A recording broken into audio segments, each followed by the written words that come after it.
95 Sports welcomes you to Tropicana Field in St. Petersburg, Florida, where today the Red Sox and Tampa Bay Devil Rays conclude their brief two-game series. Good afternoon, everyone, and welcome. I'm Sean McDonough. Delighted to have you with us as the Red Sox try to keep their record against the Devil Rays perfect this season. Last night, they made it 7 wins and 7 tries against this club in a 6-1 victory. The Red Sox' second win in a row. Derek Lowe was on the mound, trying to become the first 13-game winner in the American League. He got off to a strong start with a strikeout of Ben Grieve, another strikeout of Jason Smith. But it was the ground ball that, as usual, was the friend of Derek Lowe last night. He induced 15 groundouts over 8 innings, as Lowe allowed just 1 earned run on 2 hits. He struck out 3, needed just 83 pitches to pitch the 8 innings. And the offense for the second game in a row was paced by Manny Ramirez, coming off the 5-hit game against Detroit. He homered off Paul Wilson in the second in Manny's first at-bat of the night. In his second at-bat of the night, in the 3rd inning, a double off Wilson. At that point, Manny was 7 for his last 8. He finished last night's game 2 for 4 with a couple of runs batted in. And the finishing touches supplied by Trot Nixon. He homered off Travis Phelps in the 8th inning. Nixon drove in 2 runs in the ballgame. The Red Sox win it by a score of 6-1. I'm joined, as always, by Jerry Remy. Jerry, for a while, this Red Sox offense had really been scuffling, but the last couple of days showing signs of coming to life, led mostly by Manny. Well, you know, they faced some very tough pitching up in Toronto. Carpenter, of course, and Halladay were very tough on him. And that 4-game streak, they could not put much together at all, but it certainly picked up over the last couple of days. When they were 0-4, a 207 batting average, but the average now at 362 over the last 2 games, 15 runs against 9. And the pitching's been very good. John Burke in that last game in Detroit, and, of course, Derek Lowe last night, only giving up 5 earned runs in the last 2 ball games. But you're right, John. It has been led by Manny Ramirez, 7 for his last 10 with a couple of home runs and a couple of doubles. And, of course, Nixon with the home runs the last couple of days. And Shea Hillenbrand is also hot again. So a good way for the Red Sox to get into that Yankee series over the weekend, because they're going to face some pretty tough pitching over the weekend. And hopefully the run scoring will continue, because Frank Castillo is on the mound today, and he has not been supported by a lot of Red Sox runs this season. The starting pitcher is brought to you by Lexus, pursuing perfection.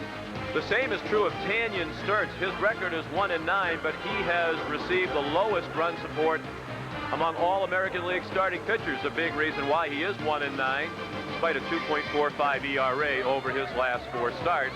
Castillo's seen just 2.6 runs of support over his last 5. First pitch from Tropicana Field in just a moment. Boston Red Sox baseball is brought to you in part by your New England Ford dealers. For the best selection of cars, trucks, and SUVs on the planet, visit your local New England Ford dealers or log on to newenglandford.com. By your New England Toyota dealer, what makes Toyota the best value? Ask someone who drives one. By Lowe's, improving home improvement. By your friendly New England Dodge dealers, grab life by the horns, go Dodge. By Bud Light, for the great taste that won't fill you up and never let you down, make it a Bud Light. And by Southwest Airlines, bringing people together with low fares. This summer, Lowe's is improving home improvement. Only Lowe's has American tradition paint with one-coat coverage. Colors so authentic, the National Trust uses American tradition to paint some of the country's historic treasures. With Lowe's color matching, you can even paint that old Victorian the color of your daughter's eyes. And Lowe's promises low prices every day, guaranteed. Lowe's, improving home improvement. Come visit our newest Lowe's, now open in Woburn and Weymouth. I take batting practice.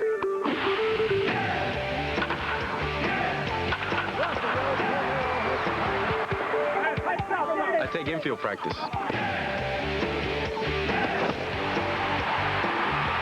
I take Viagra. Ready to try Viagra for the first time? Ask your doctor if a free sample is right for you, and visit Viagra.com for more information. Step up to the plate and make an appointment to see your doctor.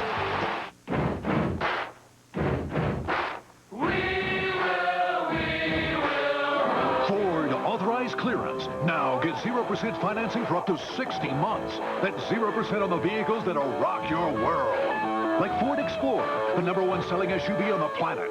F-150, the #1 selling truck for 25 straight years. Focus, one of Car and Driver's 10 best. And Taurus with the government's highest safety rating.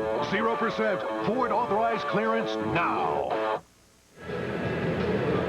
And welcome back to Tropicana Field in St. Petersburg. A sparse crowd on hand as the Red Sox and Devil Rays get ready to conclude this brief 2-game series. The Red Sox trying to make it 8 wins and 8 tries against this club this season. Last night, a rare crowd of over 15,000 on hand here at the Trop. Many of them Red Sox fans, and those folks left happy as the Red Sox beat the Devil Rays again by a score of 6-1. And Jerry, it's gotten to the point where Hal McRae says publicly he's not sure his players believe they can beat the Red Sox.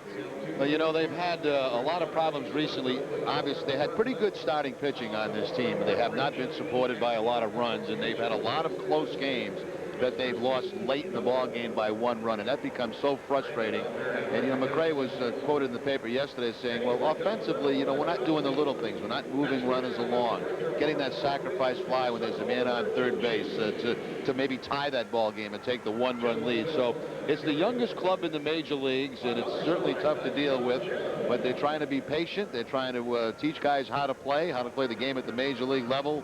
And as I mentioned, starting pitching has been okay, but they've certainly had some problems scoring runs, last in the league in runs scored. And the Red Sox with their win last night, now 55-37 for the year. Still 3 games behind the New York Yankees. The Baltimore Orioles trying to get back to the 500 mark are 45-47, and these Devil Rays, who endured a 15-game losing streak earlier in the season, now 29-63, 29 games off the pace. Red Sox are the leaders in the wild card race, although it has become a very tightly bunched race for the American League wild card. Red Sox a half game ahead of the Anaheim Angels. They have yet to play the Angels this year, and they're a game and a half ahead of the Oakland Athletics. And the Orioles are now talking as if they think they might be able to sneak back into the wild card race, but that seems to be a long shot at best. With the early start today, nothing yet underway in Major League Baseball. The schedule brought to you by your friendly New England Dodge dealers. The Yankees will be home today, hosting the Tigers again. Of course, the Red Sox head to New York right after today's game. They'll begin a series with the Yankees tomorrow night. Mike Maroth will be the starting pitcher today for Detroit, and David Wells looking for his 11th win for the Yankees. The Twins and the Indians go at it again. They had some ugliness last night when Torrey Hunter was hit by a pitch by Danny Baez, picked up the ball and threw it back at Baez and hit him. Juan Rincon and Ryan Drees will be the starting pitchers there. The White Sox and the Royals, a couple of 12-game winners, Mark Burley and Paul Byrd, the starting pitchers. Tonight, the Blue Jays hosting the Orioles. Travis Driscoll against Chris Carpenter. The Mariners are at the Rangers again. James Baldwin and Kenny Rogers. And a big battle out west with implications in both the AL West and in the wild card race, the Angels at the Athletics. Aaron Seeley against Barry Zito. In the National League today, it'll be the Marlins at the Braves. Tom Glavine looking for his 12th win in that one. The Cubs against the Phillies. Matt Clement against Vicente Padilla. The Mets and Expos. Sean Estes against Bartolo Colon. The Giants and the Cardinals. Jason Schmidt against Matt Morris. The Astros against the Brewers. Pete Monroe and Jamie Wright, the starters. The Diamondbacks against the Rockies. Brian Anderson on the mound against John Thompson. The Reds against the Pirates, Jimmy Haynes and Kip Wells, a couple of 10-game winners head-to-head in that one. And the Padres versus the Dodgers tonight in the Battle of Southern California. Brett Tomko versus Andy Ashby. Johnny Damon, a native Floridian, back in his home state, greeting some of his admirers. It's a 12:15 start today. No batting practice for either team. An interesting road trip for the Red Sox, Jerry. 4 stops over the 12 games. Toronto, Detroit, Tampa Bay, and New York. And it's like the Red Sox are barnstorming right now. 2 games in Detroit. They were in and out of there very quickly. Just the 2 games here. and there'll be 4 times on this trip where they have a day game after a night game.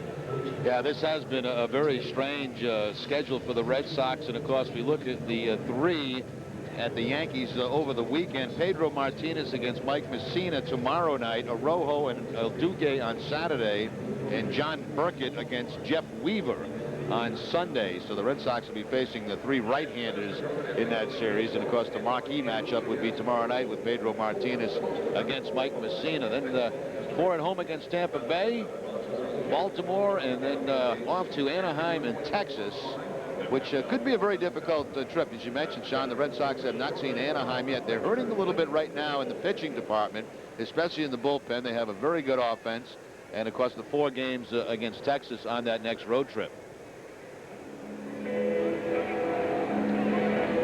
Derek Lowe. Some had concerns about how he might pitch as he got deeper and deeper into the season in uncharted waters as a major league pitcher in terms of the number of innings pitched. But last night had a live arm, needed only 83 pitches to pitch the 8 innings.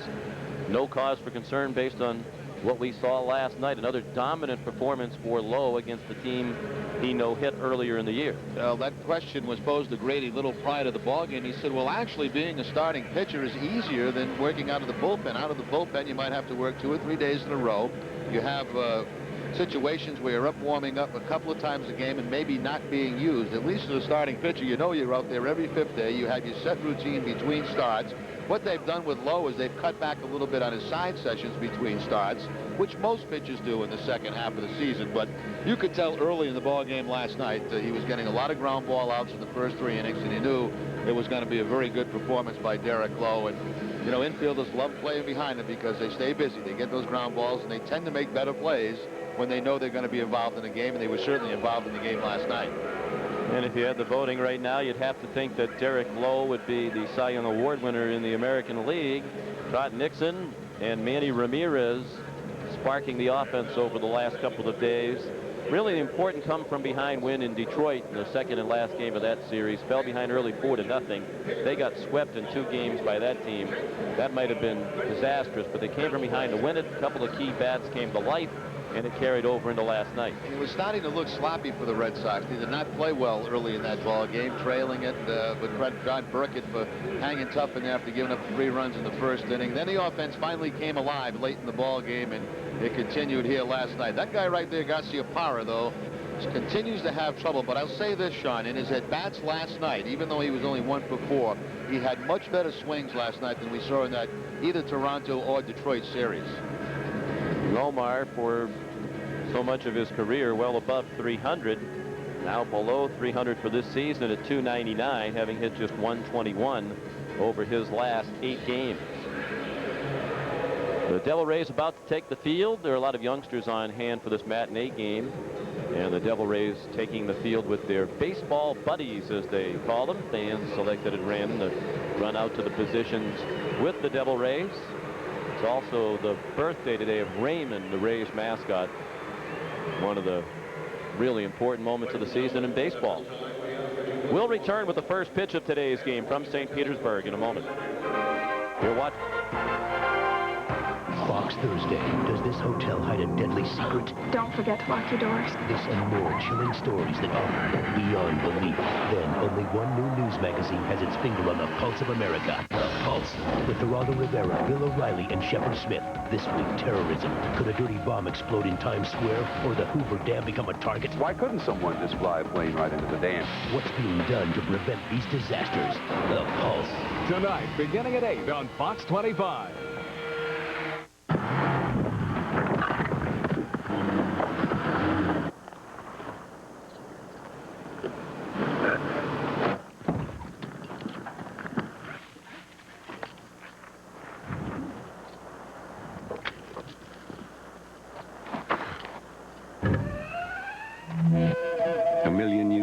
And counting. The 210 horsepower supercharged Nissan Xterra. Everything you need, nothing you don't. And the rocket's red glare, the bombs bursting in air, gave proof through the night that our flag was still there. Say does that star-spangled banner yet wave o'er the land of the free and the home of the brave? Good job by Mr. Jim Hunter. Jim Hunter with our national anthem. Today's Red Sox starting lineup is brought to you by Southwest Airlines. Grady Little as Ricky Henderson, the left fielder, leading off. Johnny Damon in center field. Nomar Garcia Parra, the shortstop, batting third. Manny Ramirez is the DH and cleanup hitter. Shea Hillenbrand red hot, riding a 9-game hit streak. A lot of multiple hit games during the streak. The third baseman batting fifth. Brian Daubach plays first base today. Doug Mirabelli is the catcher. Rod Nixon in right field batting eighth. And Lou Merlone, the second baseman, will hit ninth against Worcester native Tanyan Sturtze. Only one win on the season for Sturtze, and that was against the Toronto Blue Jays back on May 26th. 1-9, and big numbers. 156 hits allowed. That's the most in the league, and 54 walks. A lot of base runners in 130 and a third innings. He is 1-9 on the season, a 4.42 ERA. He has pitched pretty well recently, a 2.42 ERA in the month of July, which is 10th best in the league. Pedro has the best ERA in the league at 0.47 this month. And of course, he's faced the Red Sox one time this year, losing that ball game back on April 5th, and then 7 innings in that game, 13 hits allowed and 5 earned runs. Darren Oliver was the winner in that ball game. As we mentioned at the outset, though, the worst run support in the American League, 2.9 runs per 9 innings pitched for Tanyan Sturtze. When you factor that in with, as you said, the league leading hit total allowed and the 54 walks, the third highest walk total allowed, it's tough to have much success that way. Only Danny Baez and CC Sabathia of Cleveland have allowed more walks among American League pitchers this year. And the defense is not all that good behind him. They have the 4th highest error total in the American League. Only New York, Kansas City, and Detroit have made more errors. Dave McCarty in left field, Randy Wynn in center, Jason Conte in right, Jared Sandberg, the third baseman, Chris Gomez at short, Brent Abernathy at second, Steve Cox at first, and Toby Hall is behind the plate. Alfonso Marquez, the home plate umpire, the crew chief Tim Welke at first, Gary Cedarstrom at second base, and Brian O'Nora will call the plays at third. And Ricky Henderson in the batter's box, ready to get this one started. First pitch from Sturtze is popped out of play, straight back. First pitch at 12-18. Comfortable inside the dome. And scorching outside. 230 for Henderson.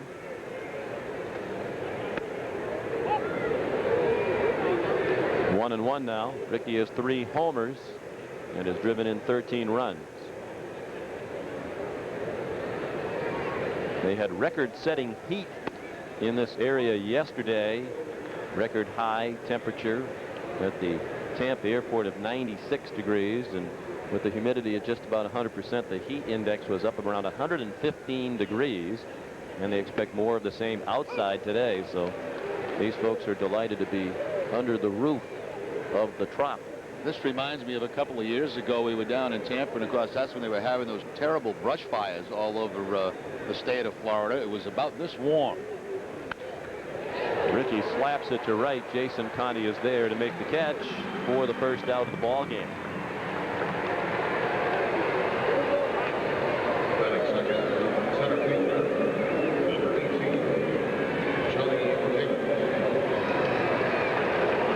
And that'll bring up Johnny Damon, hitting second in the lineup today.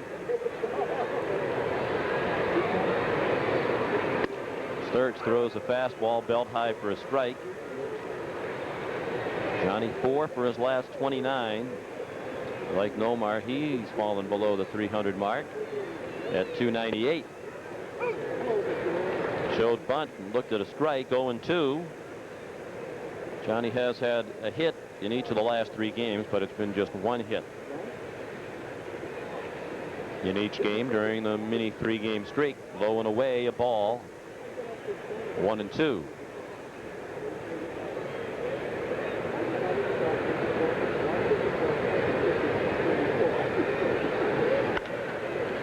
Popped up.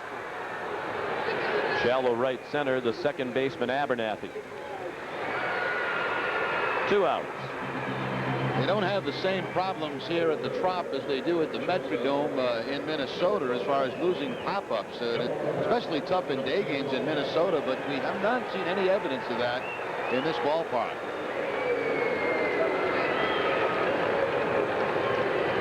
Here's Nomar. Hitting .299, 11 homers and 68 runs batted in. He's 4 for 28 on the road trip, a 143 average.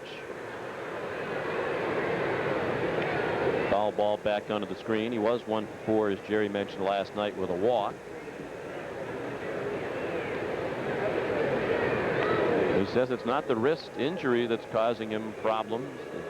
The injury that kept him out almost all of last year. He said there are good days and some that aren't quite as good, but it's never gotten to the point where the soreness or achiness that he occasionally feels in the wrist is really problematic. Just minor soreness from time to time. Pulled foul. 1-2. Taken a lot of extra batting practice, Sean, over the last couple of days. I know he worked a long time in the cage prior to the game yesterday, and because this morning no scheduled batting practice for either ball club, but certain players do go down to the batting cage to get some work in.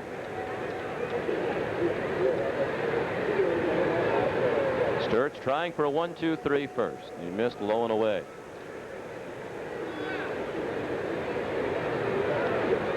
Sturtze was an 11-game winner last year and was voted the Devil Rays MVP. It was their opening day starter this season, but it's been a tough year. Routine fly to center. Randy Wynn the catch. The Red Sox go in order in the first after a half inning, no score in St. Petersburg. Polyunsaturated. P-O. Gingivitis.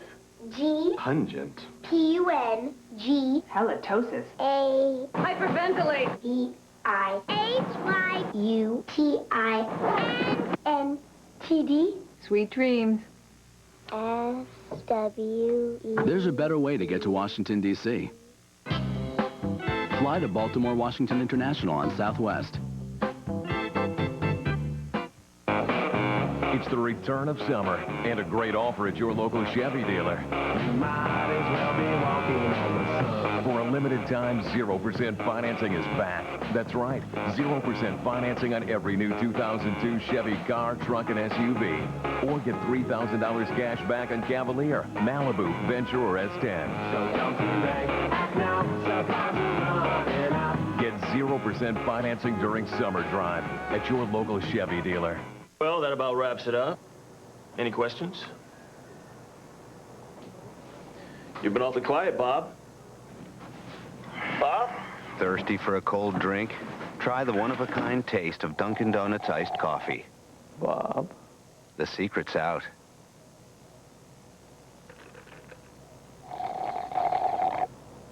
Get 2 pounds of Dunkin' Donuts coffee in any variety for just $9.99. Available in-store and online at DunkinDonuts.com.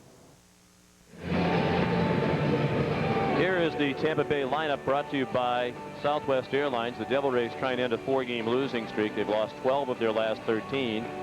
They have Randy Wynn, the center fielder, leading off. He's the leading hitter in the American League in home games, hitting .366 here at Tropicana Field. Brent Abernathy, the second baseman. Steve Cox, the first baseman, will hit third. Aubrey Huff, the DH and cleanup hitter today. Toby Hall, the catcher. Jason Conti in right field, batting sixth. Dave McCarty is the left fielder. Chris Gomez at shortstop. And Jared Sandberg, the third baseman, will bat ninth against Frank Castillo. Castillo 5-10 in the season. In his 10 losses, the Red Sox have averaged 2.5 runs per game in those 10 losses. His last win coming back on June 12th against Colorado. He's currently on a 4-game losing streak and has allowed 3 runs or more in each of his last 7 starts. And in that span, going 1-5 with a 6.47 ERA. 1-0 this year against Tampa Bay. 8 innings, no runs allowed. in that only start against the Devil Rays. And it was a memorable start. He got suspended for 5 games as a result of his actions in that game. Randy Wynn looked at ball 1, having a terrific year, hitting .319. He's the 5th leading hitter in the American League right now. Pops that one up along the left field line. Rickey right along the line makes the catch in fair territory for the first out at the bottom of the first. The rest of the Red Sox defense, along with Rickey in left, it's Johnny Damon in center field and Trot Nixon in right. Shea Hillenbrand is the third baseman. Nomar Garcia Parra at shortstop. Lou Merloni at second base today. Ryan Daubach at first and Doug Mirabelli behind the plate. Red Sox have made 54 errors. Only Anaheim with 50 has committed fewer in the American League. One out. Here's Brent Abernathy taking a ball low. 245 for Abernathy. 2 homers and 25 runs batted in.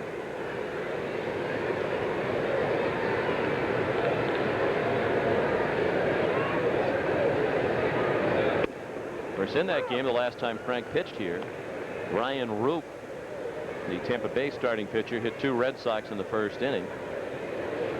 Shortly thereafter, Trot Nixon threw his bat at Roop, an act that was deemed intentional by Bob Watson, the Dean of Discipline for Major League Baseball. Nixon was suspended. And Castillo hit a Tampa Bay hitter. That was also deemed an intentional act. Even though no warning had been issued before Frank did it, he was still suspended for 5 games.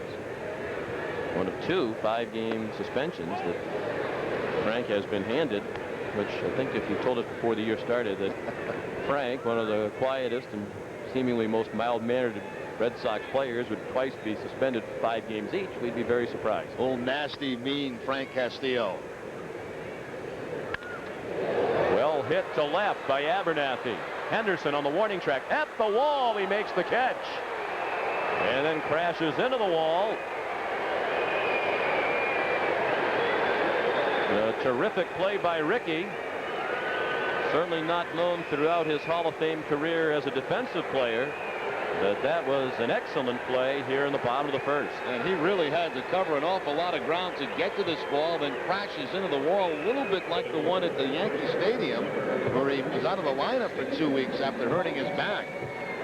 Awkward landing on his right foot, and you could see him flexing his right ankle, twisting his foot around as he was lying on the warning track, but he seems to be okay. Still pounding his feet into this fake grass, field turf.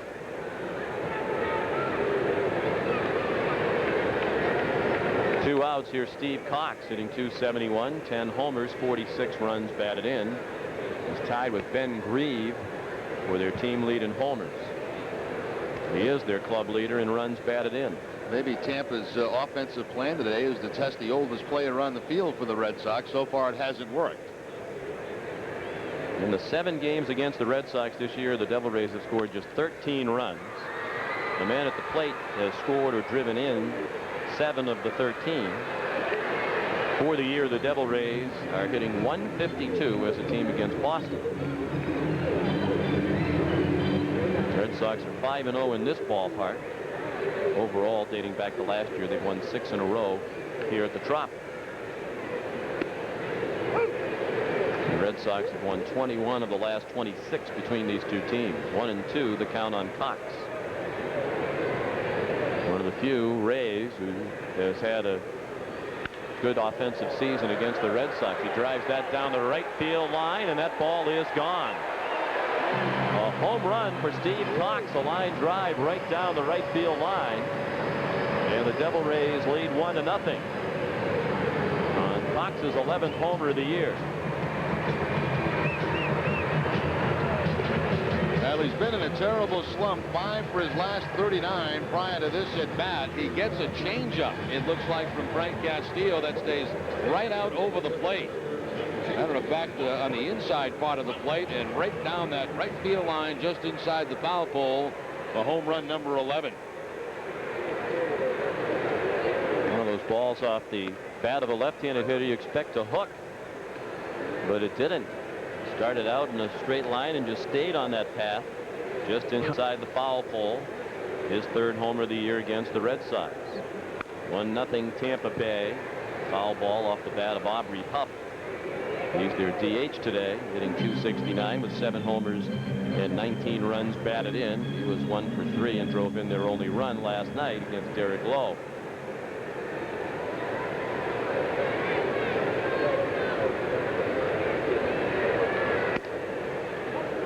The ball outside, 1-2. The 11th home run that Castillo has allowed this season. John Burkett leads the team with 13, and Castillo second now with 11.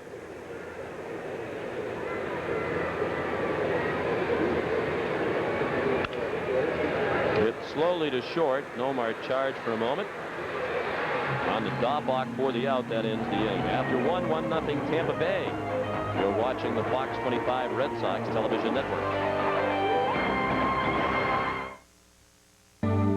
You're watching WBGR-TV Bangor. Share the wonder. Things are not always as they seem. Sale does not always mean sale, and 50% off is not always 50% off. At Pine Tree Optical, there are no illusions. Take advantage of Pine Tree Optical's low prices. We have glasses starting at just $80 every day. For information about Pine Tree Optical, visit our website, www.pinetreeoptical.com. Pine Tree Optical, quality eyeglasses for less. Want a multi-purpose tractor that is extremely powerful? Kubota introduces the world's first subcompact tractor. The BX series is a combination of strength and agility. Standard features include 4-wheel drive and 2-speed transmission. Add a variety of implements, and these Kubota subcompact tractors quickly become indispensable. Experience the Kubota BX Series subcompact tractor at Doors Equipment, Outer Hammond Street, Bangor. The name you trust for outdoor equipment. Doors Equipment. Eastern Log Homes has been manufacturing quality homes for almost 30 years. Located in Kenduskeag, our knowledgeable representatives work directly with you to design your log home exactly the way you want it to be. Crafted in our state-of-the-art manufacturing facility, Northeastern Log Homes have warmth, comfort, and natural beauty. Want to learn more? Give us a call at 1-800-624-2797. Northeastern Log Homes, building your dreams from our experience.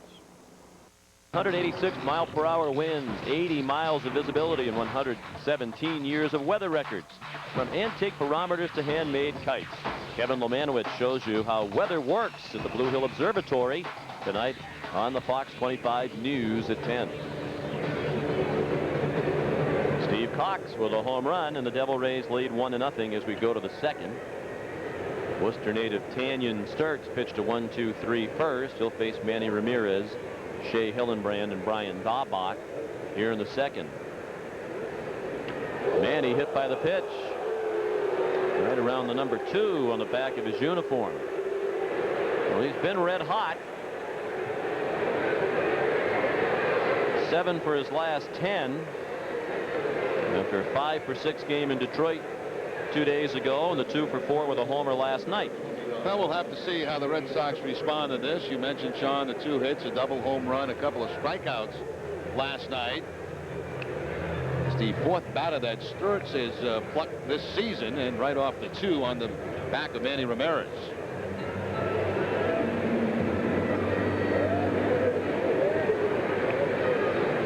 A lot of ugliness between these two teams over the history of this rivalry.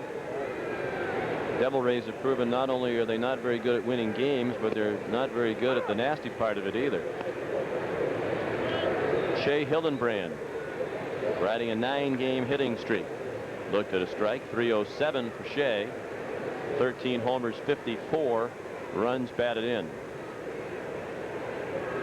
He's tied with Trot Nixon for the team lead in home runs. Strike 2, 0-2. According to Dave Corrus's count, that is the 6th Red Sox that has been hit this season by Tampa Bay pitching. Of course, Ryan Roop, when the Red Sox were here earlier in the year, hit 2 in the first inning. Both clearly intentional. One of them was the man at the plate, Hillenbrand, who's no longer at the plate after striking out. Couple of quick strikes on Shea, and Tanyan Sturtze goes up and out of the strike zone and gets Hillenbrand to chase it. That's the 58th strikeout of the year for Shea. Still stuck on those 11 walks. It has been a long time since he has had a walk. I think we're running into about a month and a half now. Coming up on 2 months. It's May 24th, I believe, the date of his last walk. Here's Brian Daubach. He was at the center of that memorable brawl between these two teams a couple of years ago. The Devil Rays kept trying to throw at Brian and couldn't do it. Wound up with 8 people on their team ejected to none for the Red Sox, and Pedro Martinez shut them down all night, flirted with a no-hitter into the 9th. That's about as lopsided as of ejections you ever see, right? Never heard of anything like that before. I mean, this organization really can't do anything right. On the field, off the field. 29 wins for the Devil Rays. They have the worst record in baseball. The good thing is they're right on their pace of a year ago. They haven't drifted back. They won 29 of their first 92 last year.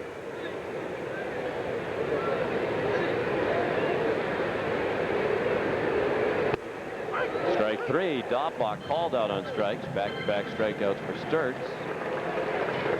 Well, I think, though, Sean, they're at least trying to go in the right direction now. They went through this period where they were signing a lot of power hitters, trying to add some offense. There's a good fastball that tails back on the inside corner for back-to-back strikeouts. And obviously, a lot of those things did not work out. They have eliminated some of those problems, going with the younger players. They're the youngest team in the major leagues. Really starting from the bottom up. There's Doug Mirabelli.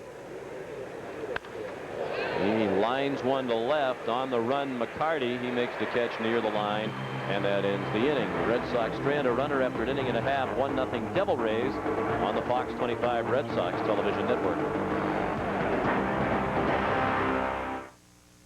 Fox Thursday. Does this hotel hide a deadly secret? Don't forget to lock your doors. This and more chilling stories that are beyond belief. Then only one new news magazine has its finger on the pulse of America. The Pulse. With Geraldo Rivera, Bill O'Reilly, and Shepard Smith. This week, terrorism. Could a dirty bomb explode in Times Square, or the Hoover Dam become a target? Why couldn't someone just fly a plane right into the dam? What's being done to prevent these disasters? The Pulse. Tonight, beginning at 8 on Fox 25.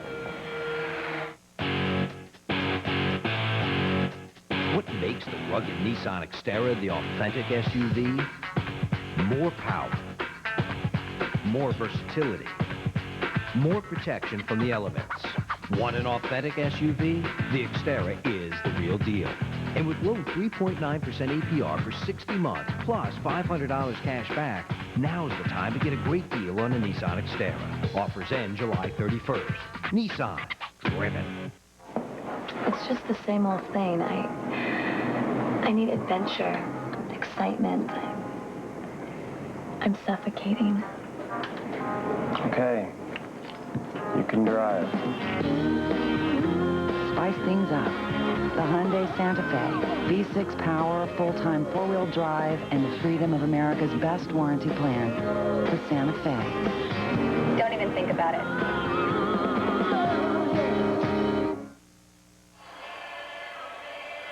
We're back in St. Petersburg. Red Sox fans on vacation.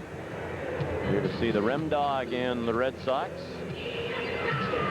A lot of Red Sox fans here. 10-year-old state champs. Weymouth South are here, and they love the Red Sox. The Devil Rays in possession of a 1-0 lead. A Steve Cox homer off Frank Castillo in the first. Toby Hall begins the second. Hall, Conti, and McCarty due up against Frank Castillo.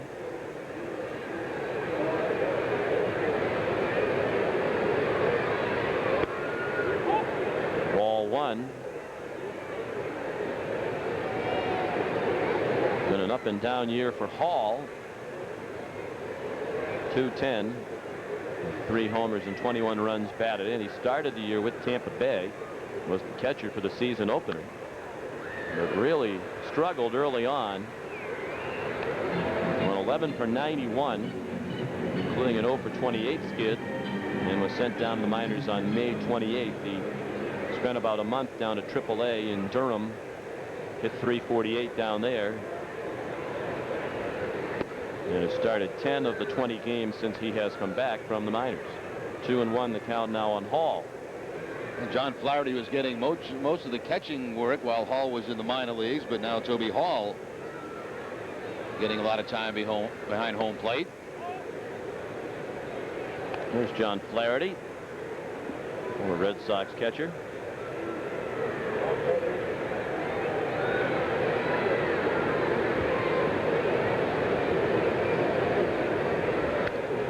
Fouled back onto the screen. Hall's the guy they think is the future. He's a talented young player. I think he has a chance to be a star.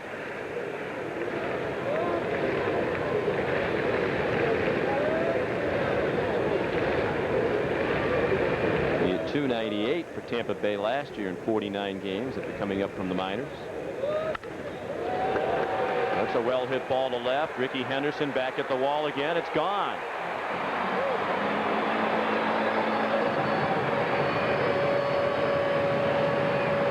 Toby Hall goes deep, right over the 370 marker in left center field. Second solo homer of the game for the Devil Rays. For Hall, his fourth homer of the year. It's 2-0 Tampa Bay. Team that is last in the league in runs scored, last in the league in home runs. They're starting quickly today. Looks like either a cut fastball or slider from Castillo that will leave out in left field. So 2 solo home runs and a 2-0 ball game.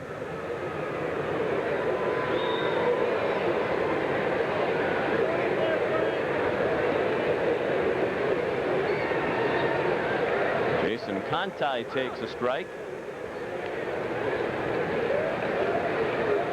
233 for the right fielder, a homer and 10 runs batted in. Greg Vaughn is on the disabled list. So that has increased playing time for some of the others, including Conti.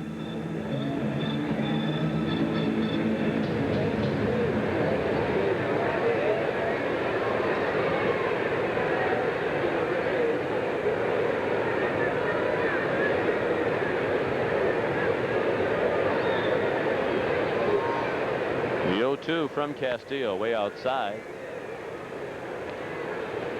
Wilson Alvarez also has been put on the disabled list yesterday by the Devil Rays. He came back, made a couple of starts, decent starts, then got hit hard, and his last one was considering retiring. Then I think somebody made him realize that when you retire, you don't get paid. Yeah, might have been his agent. I think the Devil Rays would have been delighted if he did retire.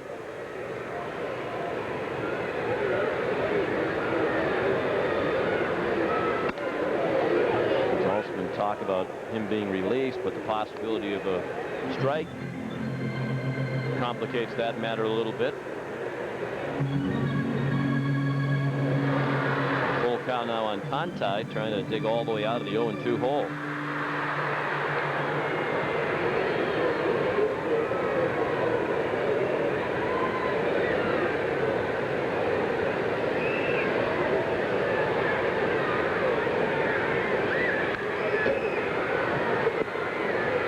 Still 3-2. I mentioned that after 92 games last year, the Devil Rays were 29-63. They have the exact same record this year. 29 wins through 92 games, the lowest total in the American League for manager Hal McRae since Detroit had 29 wins this deep into the season in 1996. Had a lot of tough losses. Lost 12 of their last 13, but 7 have been by 1 run. Damon makes the catch. Conti retired. And the 12 losses have been by a total of 25 runs, so losing by an average of 2 runs per game. In a lot of close games, they've lost a lot of games late.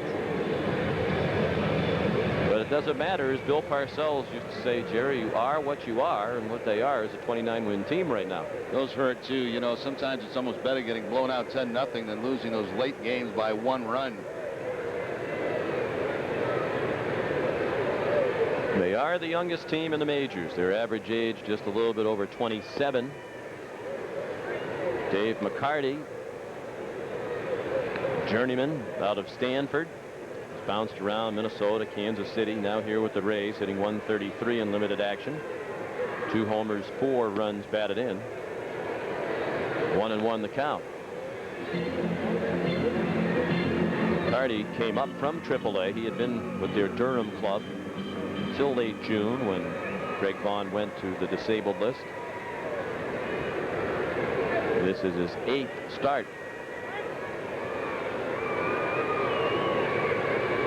He started the year in the major leagues with Kansas City, but the Royals released him in mid-May.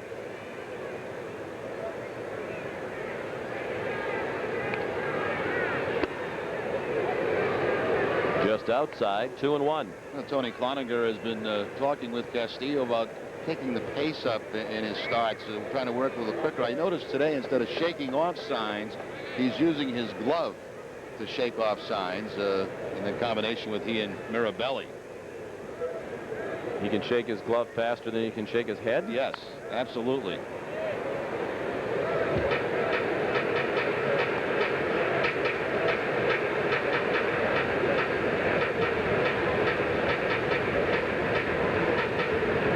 Two now.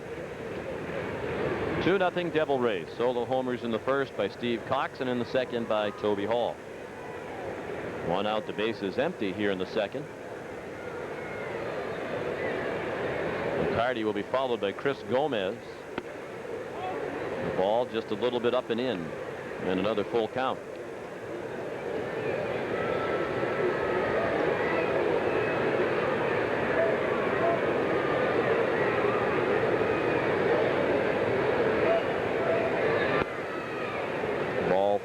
So he got ahead of McCarty and lost him. First walk yielded by Castillo.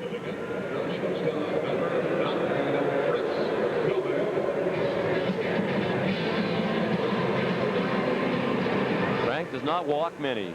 His season high in walks in a single start is 3, and he's done that just twice. He averages under 3 walks per 9 innings.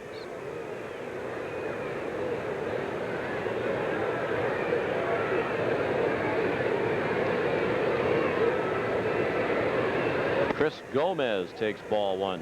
He's hitting .255. 7 home runs and 25 runs batted in.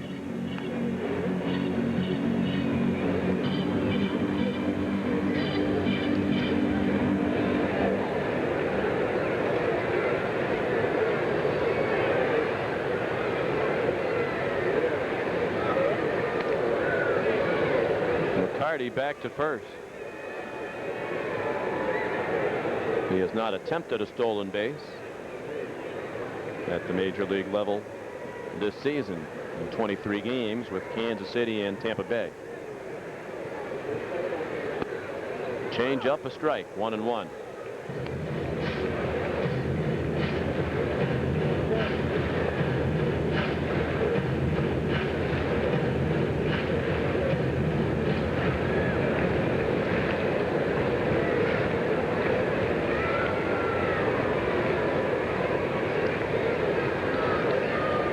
Talk about the pace, and we've talked a lot about it. It gets noticeably slower for Castillo when there are runners on base.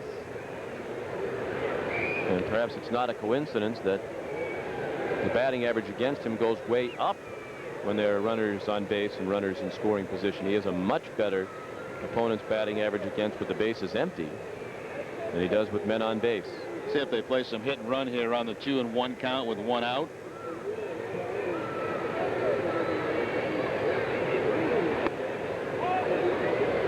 But a ball.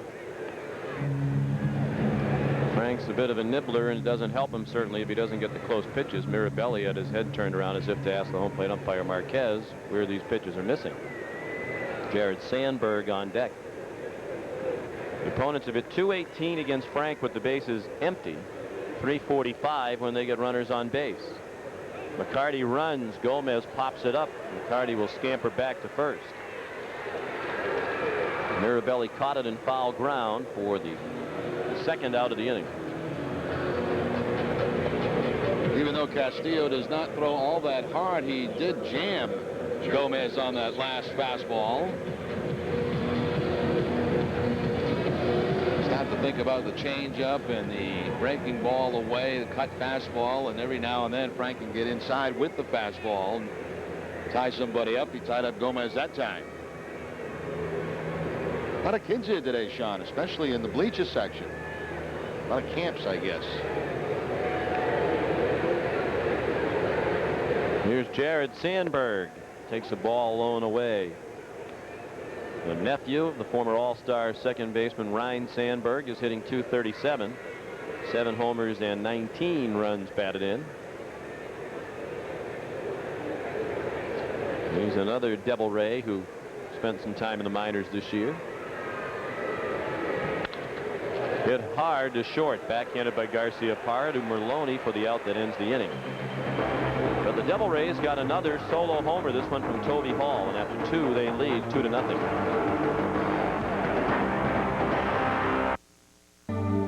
You're watching WBGR TV Bangor. Share the wonder.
True Value Hardware Store has all the right stuff to help you start and complete your next home repair or your next major building project.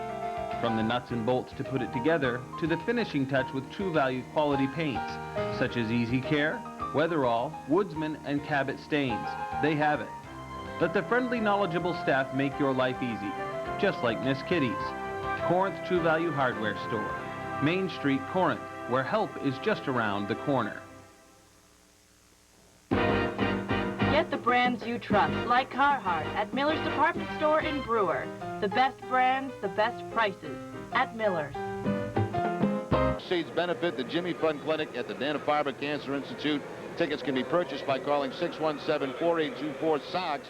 For more information, log on to redsox.com. The Red Sox have also announced today that tickets are now on sale for that event at the Fenway Park box office. So if you're in the neighborhood of the ballpark, you want to go to the Ted Williams tribute on Monday night, stop by the Fenway Park box office or use the touch-tone ticketing system. Trot Nixon, the batter, against Tanyan Sturtze, 1-1 the count. I've been told there are about 10,000 tickets that still remain for that event.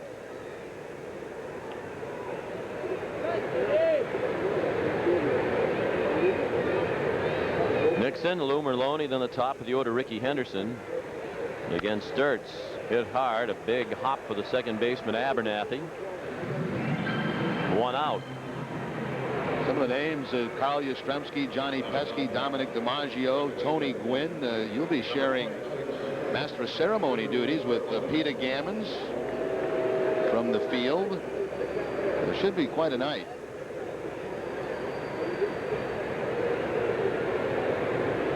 Our broadcasting colleagues, Ned Martin and Kurt Gowdy, will be there. Of course, Kurt Gowdy was a great friend of Ted Williams. Lou Merlone, the batter. Lou has very good numbers against Tanyan Sturtze, his fellow Massachusetts native. 7 for 14 in his career. in the Battle of the Bay State, including a homer. Worcester against Framingham. One career home run also for Lou against Sturtze. Tanyan went to St. Peter Marian High School, the same school that produced Rich Gedman. Apparently Tanyan was a shortstop, what Joe Castiglione tells me. And one of the pitchers on that high school team when Tanyan was in high school was Ed Riley, who for a while was the Red Sox batting practice pitcher. A terrific guy. Lined over the head of the shortstop Gomez. So Maloney continues to have the upper hand in the Battle of the Bay State.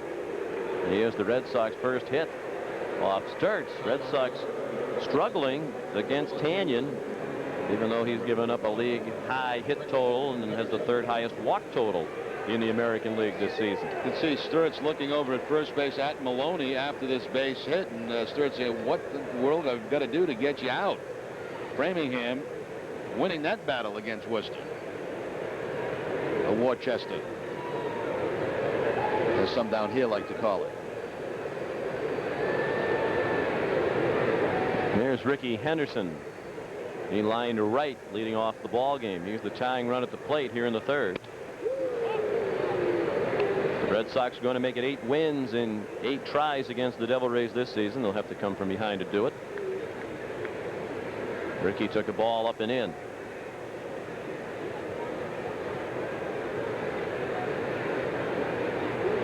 A short lead for Maloney. He's held by Cox.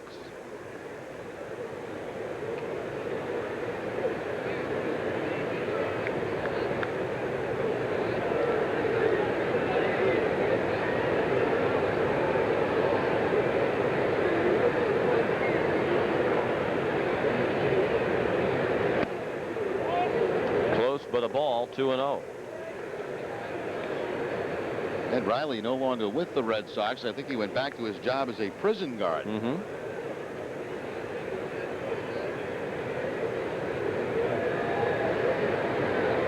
When Ed was with us traveling around, he was almost a dead ringer for Dante Bichette.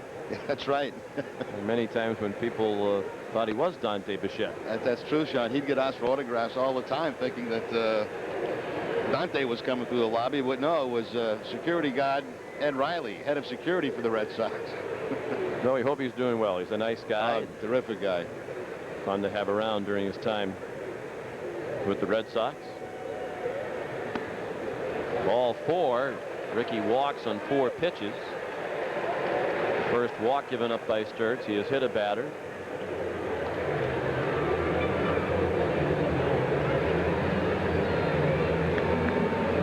Toby Hall out to the mound to chat with his battery mate as Johnny Damon gets ready to step in. Center fielder, number 18, Johnny Damon.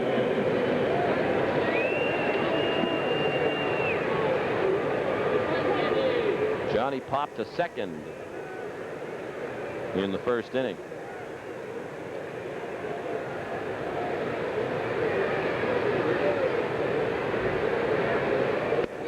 A ball low, 5 in a row out of the strike zone from Sturtze.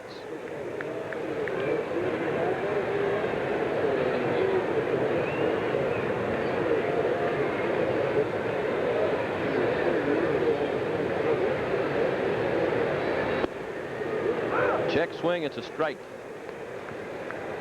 Sturtze, 31 years old, 6'5", 221 pounds.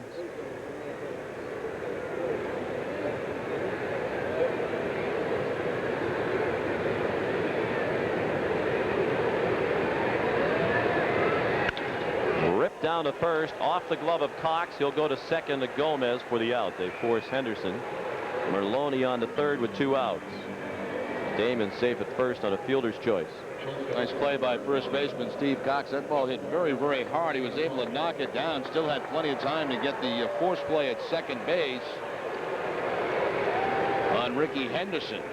Actually, had Sturtze been covering first base, they may have had a chance of the double play.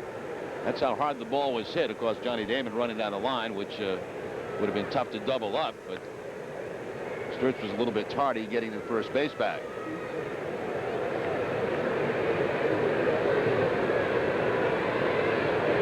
Garcia Parra, who flied to center to end the first. He's the go-ahead run at the plate. Got a pretty good pitch to hit there and fouled it off.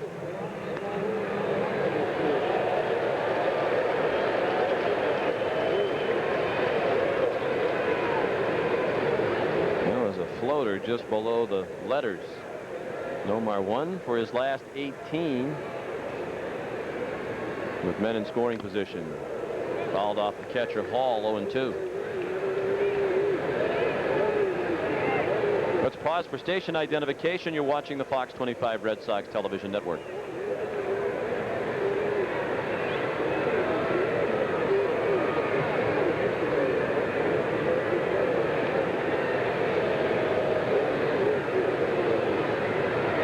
Sean McDonough, Jerry Remy, our producer Russ Ken, director John Wilson, associate producer Dave Corris. The 0-2 fouled straight back. And there are great traditions in sports. Breakfast at Wimbledon, and in baseball, lunch at the Trop. I love these early starts. Well, you're in a hurry to get to New York. You have, your usual 9-room suite at the team hotel. In the dirt. And on to second goes Damon. Only went a few feet from Hall. No chance for Maloney to score. And now a base hit would likely tie up the ball game with Damon in scoring position on a wild pitch. Eliminates the possibility of a double play to get out of the inning for Sturtze. It might have been the splitter that bounces and caroms away from Toby Hall. Had a difficult time finding it. Wisely did not make a throw to second base. You're correct, Sean. There are 2 outs in the inning. Double play would give him 4 outs. They can carry one over in the next inning. Players don't like day games. They're so accustomed to that schedule that they are. They more comfortable at night games. But for travel purposes, it's nice to get into the next town at a decent hour instead of 4 in the morning.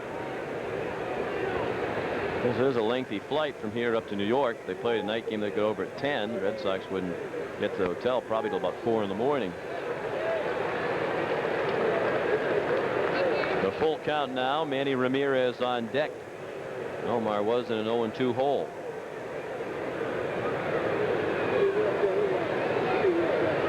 Payoff pitch. Not even close, and a good stop by Hall to keep Merloni at third. So 2 walks in the inning.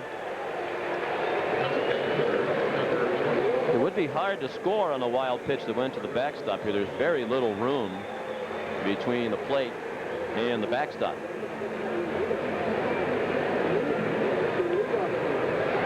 Here's Manny Ramirez, who was hit on the number 2 on the first pitch he saw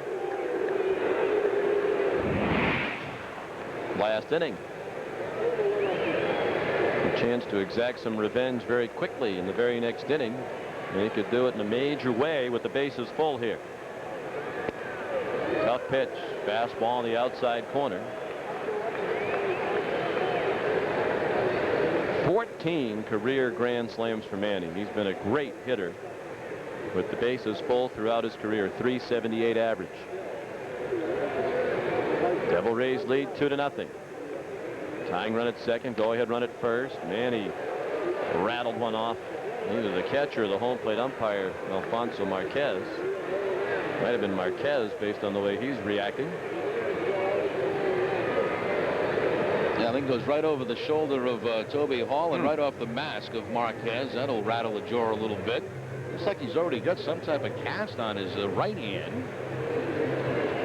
He came straight from the bowling alley. That's one of those wrist things that helps you in bowling. Just forgot to take it off. Manny in his career .333 against Tanyan Sturtze with a couple of home runs. Down here, though, no balls and 2 strikes.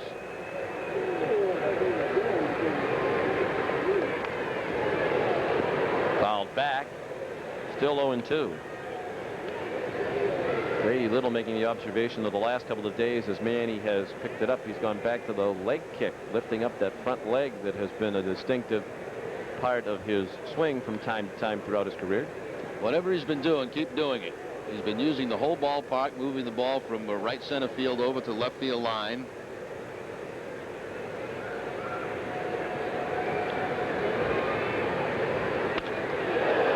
Hits that one in the air in right center, but didn't get it all.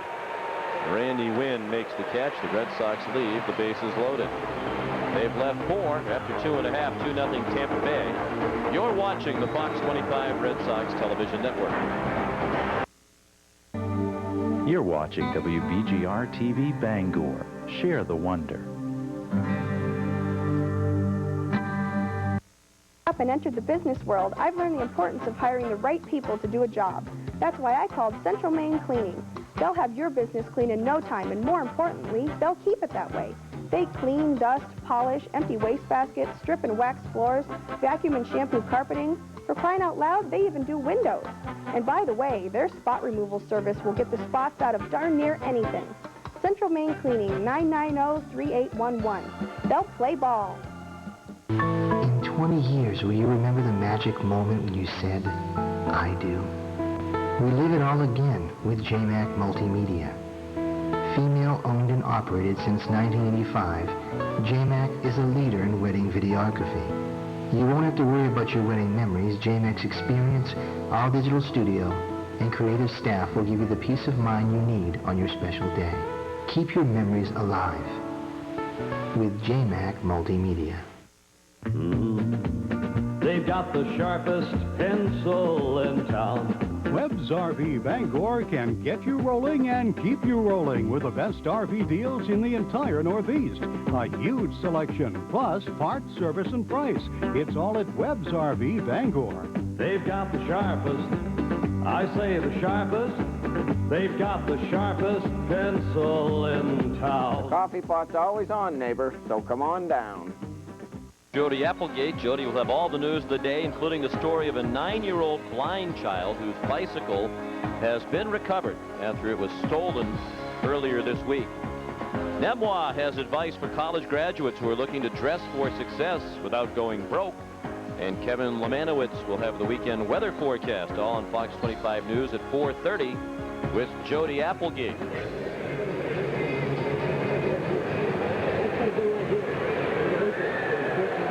2-0 Devil Rays. A solo homer in the first by Steve Cox, another in the second by Toby Hall. They have the top of the order against Frank Castillo. Randy Wynn leads off. He's had a very good season at 42 hits in June to lead the American League. Has 20 hits here in July. That's the second highest hit total in the league in this month. Toronto's Vernon Wells has 22. 116 hits this season for Randy Wynn, the most ever by a Devil Ray after 92 games of the season. He's third in the league in hits now behind Ichiro and Soriano. Ichiro leads with 135, Soriano 127, and Randy Wynn 116, tied with Tejada.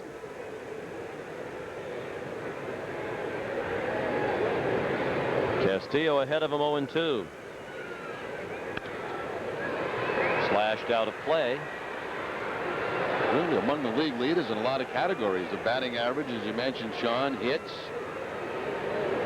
He's got 6 triples, which is second in the league, 28 doubles, which is 5th in the league, 17 steals, 9th in the league, 9 outfield assists to lead the American League in that category. He's tied with Robert Fick. So you might see him on the All-Star team if you weren't paying close attention and say, well, he's the representative for Tampa Bay because every team has to be represented. But he was a deserving All-Star. Got into the game, went 1 for 2. Of course, everybody got into the game, which was part of the problem. He doubled in that game. He's the first Devil Ray ever to get a hit in an All-Star game.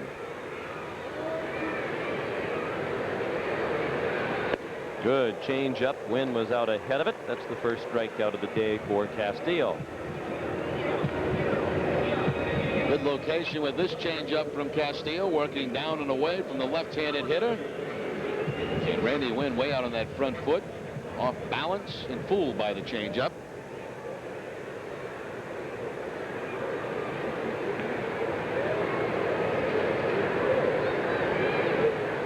Now Brent Abernathy in a long slump. He flied to left his first time up today. Ball way inside, making him 2 for his last 33. His .244 average, the lowest it has been since May 7th, when he was hitting .243. The first pitch was way inside. You might recall that Abernathy had an awful lot to say about Trot Nixon and the bat throwing. And the Red Sox had that episode here earlier in the year. The Red Sox were inclined to plunk somebody as a result of Manny being hit earlier. This guy might be the guy, and there he is. I think they tried to hit him on the first pitch, Jerry, and missed, and got him that time right in the middle of the back. I would have to agree with you, Sean. They missed with the fastball, came back with a slider inside. Now both clubs are being warned by Marquez, the home plate umpire. Points to both dugouts, warning him that next time that happens, the pitcher will be ejected from the ball game. And got him just about the same spot that Manny got it back in the first inning. Actually, Manny got it in the second inning. Did you see the highlights of Torrey Hunter last night? I did not see that yet. No, I read about it, but did not see it. Took a fastball right about that spot in the left rib cage. It obviously hurt him. He went down for a minute. Then he started toward the mound, was restrained by Al Newman, one of the Twins coaches. The ball was just sitting there in the home plate area. So Hunter reached down, picked up the ball. Baez, the pitcher, had walked well in from the front of the mound. He was probably only standing 25 or 30 feet away. And Hunter wound up and fired a fastball that hit Baez.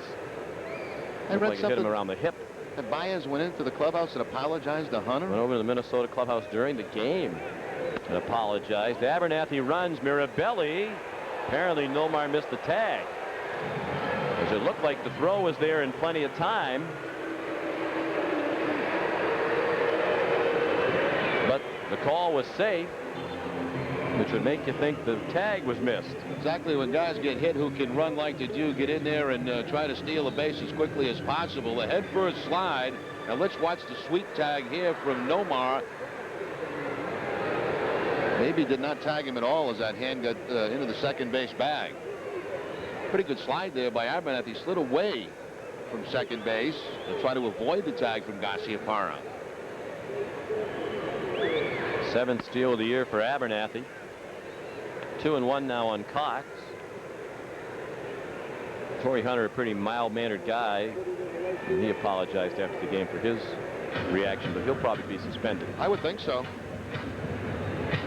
But the Twins are in great shape, though, leading the Central by 10, and they've been doing it without Joe Mays, who's been hurt almost the entire year, who was an all-star pitcher last year, and Brad Bradke, been their best starter for a number of years, scheduled to come back soon. And if their players are saying that's like making a huge trade right before the deadline, when you get two guys like that who return to your team, it looks like they're going to cruise into the playoffs as the champion of the American League Central. They've got great work out of their bullpen. Of course, Eddie Guardado leading the league in saves. J.C. Romero, I think, has done a very nice job out of the bullpen for him. And they've got some good players on that team. Torrey Hunter has really come into his own as one of the stars in the league. The 3-1 to Cox is outside ball 4.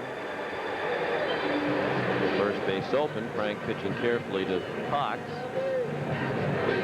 2 men on and 1 out, and Aubrey Huff will bat next.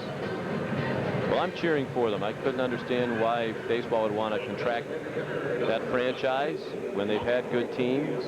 They've been very well supported there in the Twin Cities. They have a miserable stadium situation,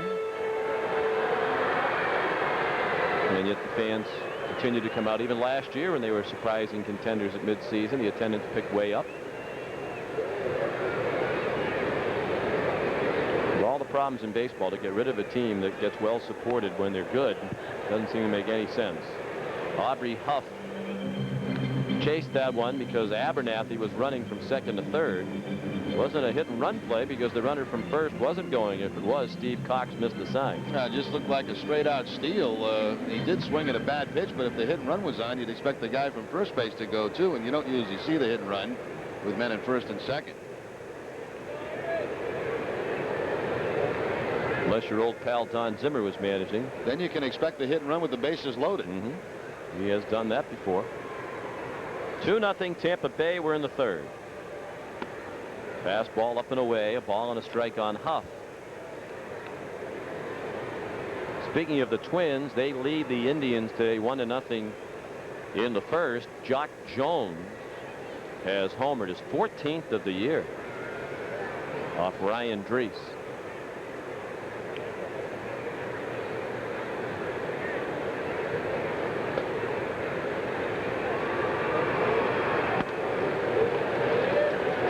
And speaking of the Indians, I'm sure you were following the little mini controversy earlier in the week.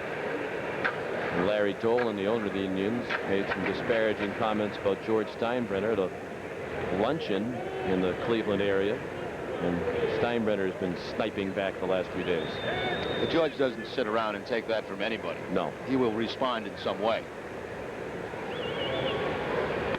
Dolan said that Steinbrenner was one of the biggest problems facing baseball. 3-1 now. In uncharacteristic control trouble for Castillo. You saw the pitch count, the ratio, as many balls as strikes. That's not like Frank.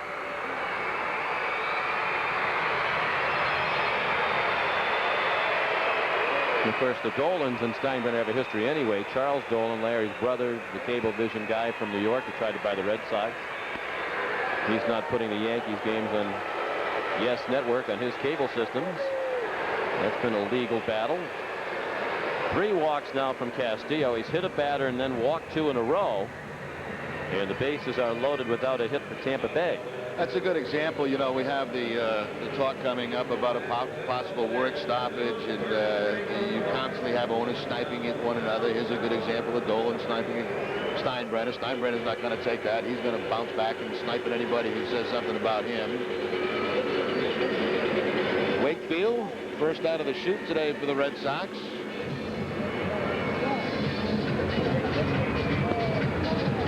Well, it all started with the hit batter, Abernathy, payback for the Ramirez being hit, and after that, back-to-back walks.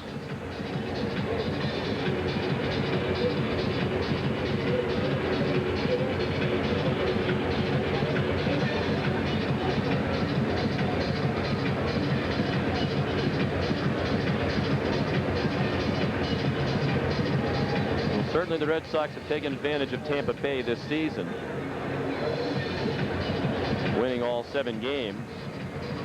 Tony Cloninger speaking with Alfonso Marquez, the home plate umpire. What I don't understand, I mean, it's obvious that Cloninger's out there to get as much time for Wakefield to get ready. Why doesn't Marquez just end the discussion? I mean, they couldn't possibly be arguing about balls and strikes because none of those pitches have been that close.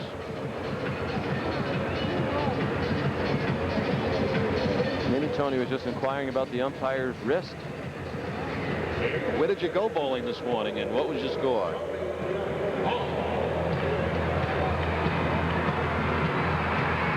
Bases loaded, 1 out, 2-0 Tampa Bay in the third. And here's Toby Hall, who homered to left center, leading off last inning, 4th homer of the year.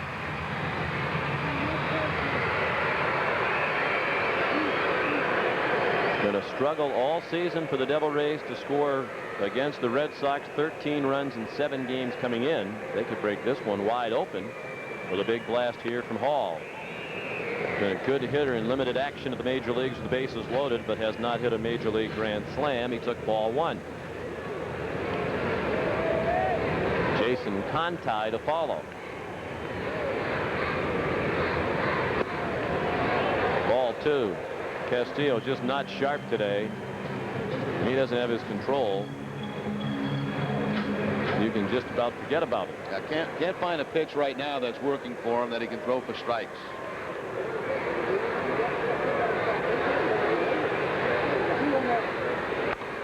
All out ahead of that one, pulls it foul.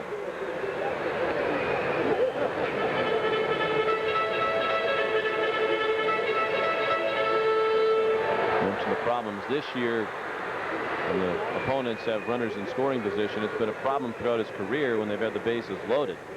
They've hit .327 against Frank. He's given up 4 career grand slams. Another foul ball out of play to the left. The opponents this year with the bases loaded are 4 for 8 against Frank Castillo.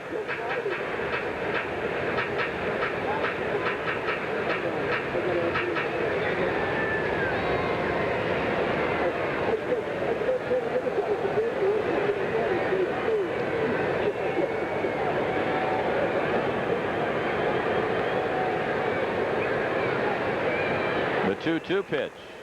Popped up right back here. That's coming to the booth, Jerry. Whoa! I should have caught that one. I chickened out.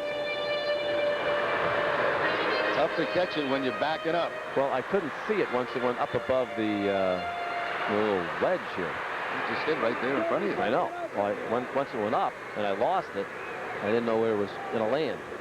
And I figured rather than sit here and have it hit me off the head as it reappears right as it comes to the window. Better off backing off. Yeah, take cover. The heroism of catching it does not outweigh the embarrassment of getting hit off the coconut.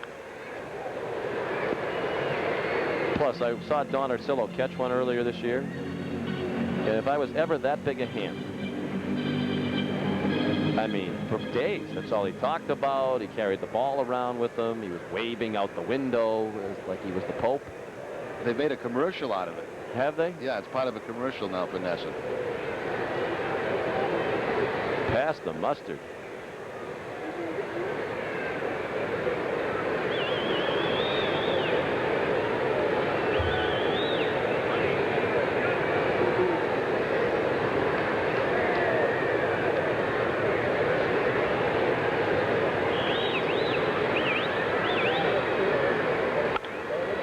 Hall golfs it to left.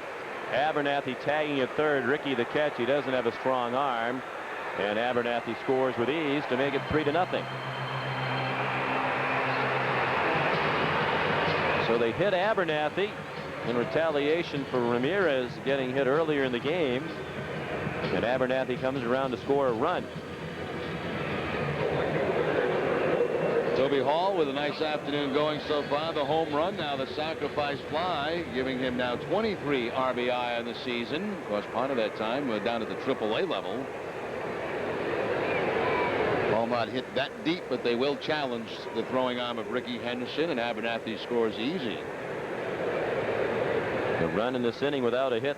A hit batsman, 2 walks, now a sacrifice fly. Runners at first and second, 2 outs for Jason Conti.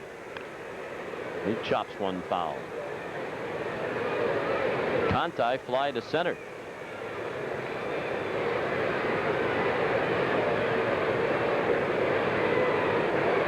Cleveland has answered the home run by Jock Jones in the top of the first with a run for the Indians in the bottom.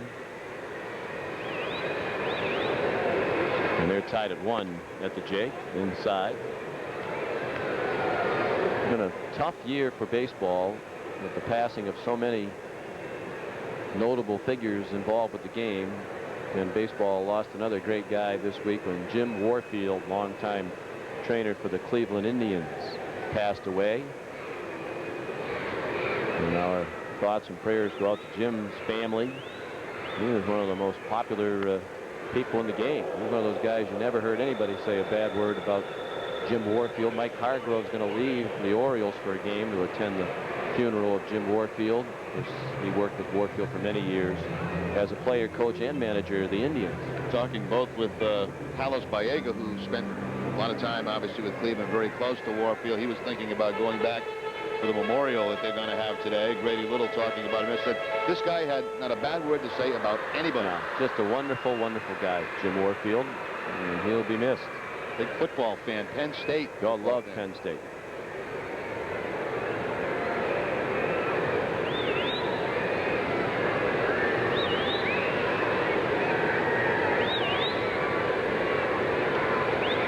One-two to Conti. He struck him out. And the arduous inning for Castillo ends. It began with a strikeout, ended with a strikeout. But a rough ride in between. The Devil Rays get another and lead 3-0.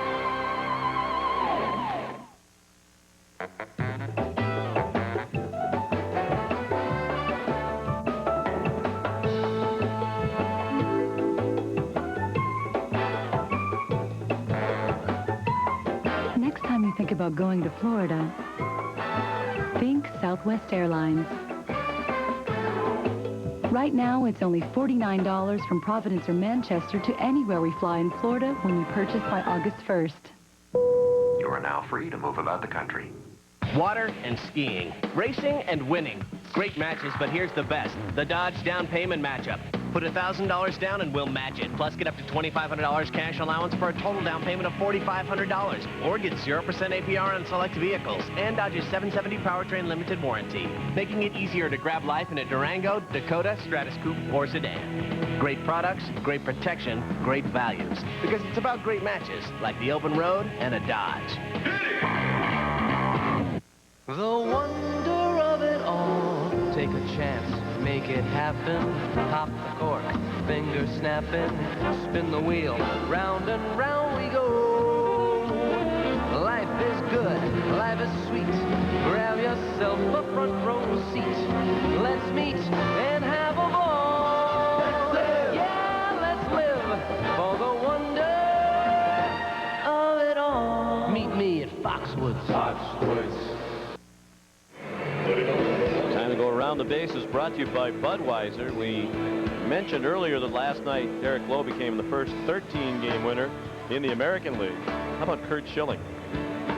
16 wins already.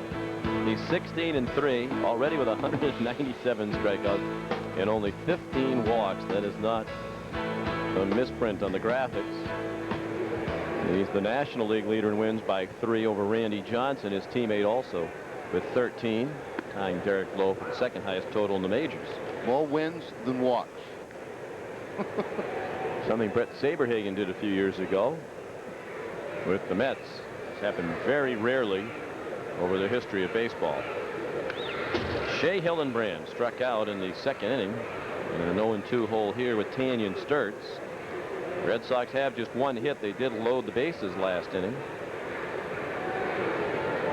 And they've left 4. Sturtze has walked 2 and hit a batter. He has struck out 2. Hillenbrand wouldn't chase that one. 1-2. Shea, then Brian Daubach and Doug Mirabelli.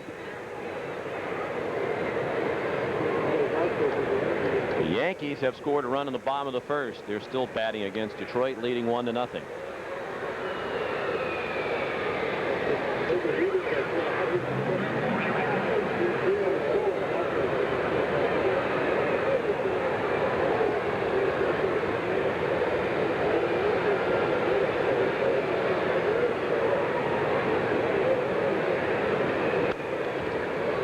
Foul to the screen. Still 1-2 on Hillenbrand. Trying to do the same thing that Shea he did in his first at bat, get a couple of quick strikes and try to get him to chase one up and out of the strike zone.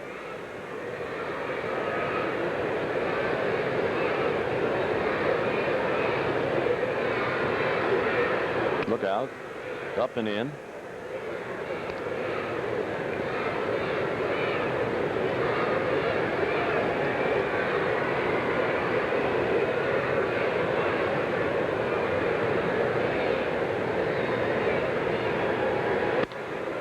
Ball 3. Sturtze, as we mentioned, graduated from St. Peter Marion in 1988. Went on to Quinsigamond Community College in Worcester, where he played baseball and basketball. They tell us he was also a fine basketball player. Hillenbrand, little lob to center. It'll be caught by Wynn. 1 out. Tanyan was drafted by Oakland in the 23rd round of the 1990 June free agent draft. The scout who scouted him and signed him for Oakland was J.P. Ricciardi, longtime scout and assistant GM in the Oakland organization, who recently became the general manager of the Toronto Blue Jays. Of course, J.P. also from the Worcester area. Brian Daubach chops it slowly toward Abernathy. He underhands to Cox for the out. Sturtze never made it to the majors with Oakland. In 1994, after the 94 season, he was selected away by the Cubs in the Rule 5 draft and made his major league debut in 1995 with the Cubs. Got into 2 games. Got into 6 more in 96. Then was signed by the Texas Rangers as a free agent. Pitched in 9 games for them in 97. Signed by the White Sox as a free agent. Pitched 1 game for them in 99. 10 in 2000 before he was traded to the Devil Rays for infielder Tony Graffinino in May of 2000. But his first full season at the major league level last year and won 11 games. Mirabelli sends it out of play to the right. 0-2 on Doug, who's flied to left to end the second inning. It's amazing. You got Paul Wilson pitched last night, 2 wins on the season, both against Baltimore, and Tanyan and Sturtze only 1, and they have pitched, you know, much better baseball than obviously that.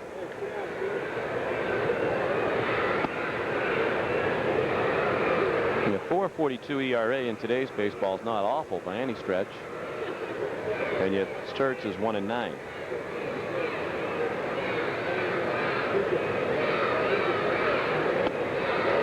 Strong inning there, an easy 1-2-3 inning. That's the 3rd strikeout for Sturtze. You're watching the Fox 25 Red Sox television network. You're watching WBGR TV Bangor. Share the wonder.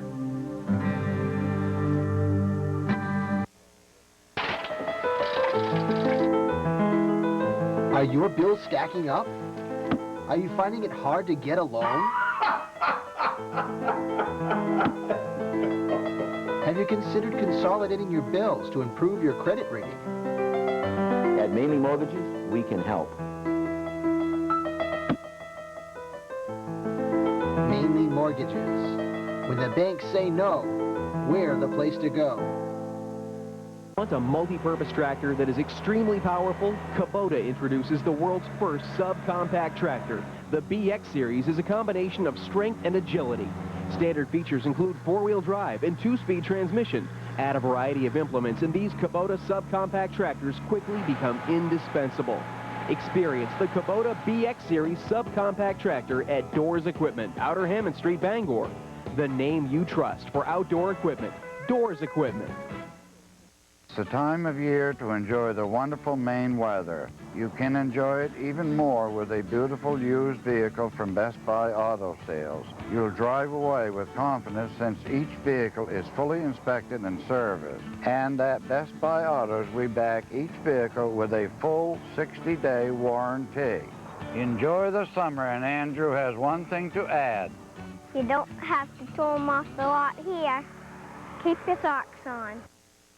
League Leaders brought to you by your local Lincoln Mercury dealers. We check team batting average in the series that begins in New York tomorrow night. We'll match the top 2 hitting teams in terms of batting average in the American League. The Yankees hitting .280 and the Red Sox .278. Anaheim, Seattle, and Minnesota all well above the American League average.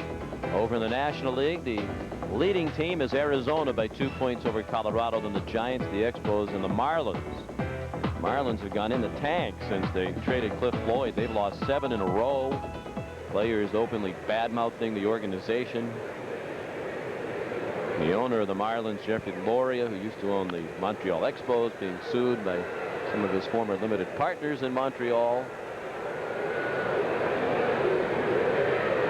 Frank Castillo, meanwhile, watching that pitch total rise inning by inning. It's a lot of pitches in 3 innings.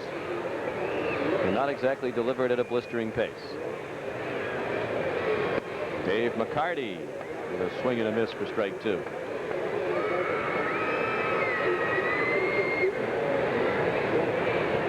And 2 on McCarty. It's the bottom third of the order. He'll be followed by Chris Gomez and Jared Sandberg. Devil Rays have scored 1 run in each inning and lead 3-0.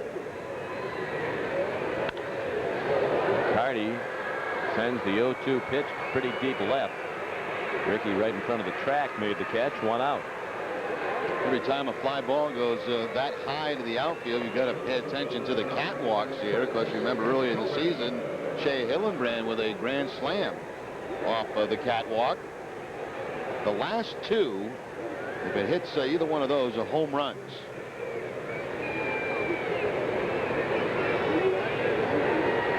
Is this wiffle ball or miniature golf? What do we call this? I know it's only a matter of time.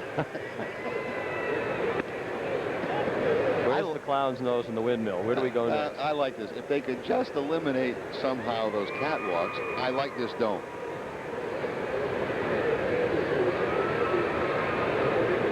Chris Gomez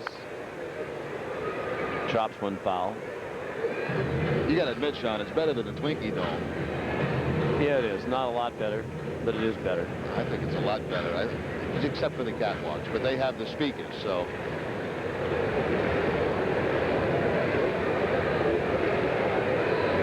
booth at its highest, 225 feet above the playing field.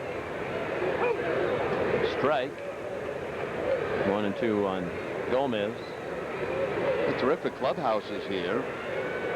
They have Watch this move here. A very nice press area. Just come down here, do the devil rig. You love this place. You love the hotel, you love the area, you love the stadium. Just come on down. They have announcers here. Garcia Parra throws him out. Yeah, but you're the Rem dog. I mean, you could just walk into any booth in America and say, hey, scram. Woof, woof. No, I enjoy this trip here, and I hope this organization makes it, because I do enjoy coming here. Did you sit out by the pool yesterday when it was 1,000,000 degrees? No, I did not. No.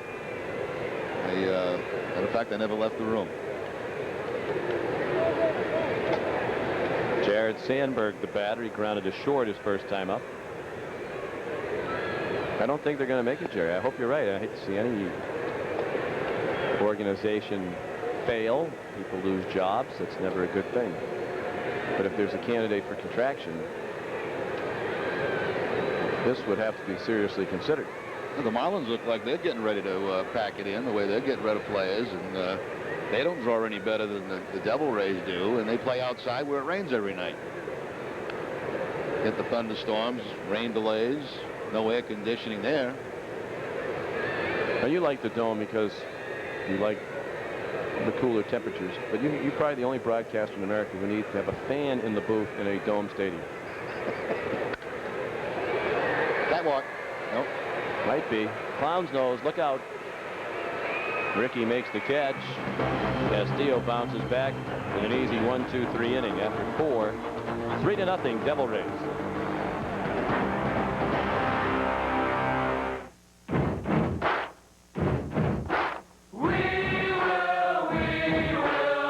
Ford authorized clearance. Now get 0% financing for up to 60 months. That's 0% on the vehicles that'll rock your world. Like Ford Explorer, the #1 selling SUV on the planet. F-150, the #1 selling truck for 25 straight years. Focus, one of Car and Driver's 10 best. And Taurus with the government's highest safety rating. 0% Ford authorized clearance now.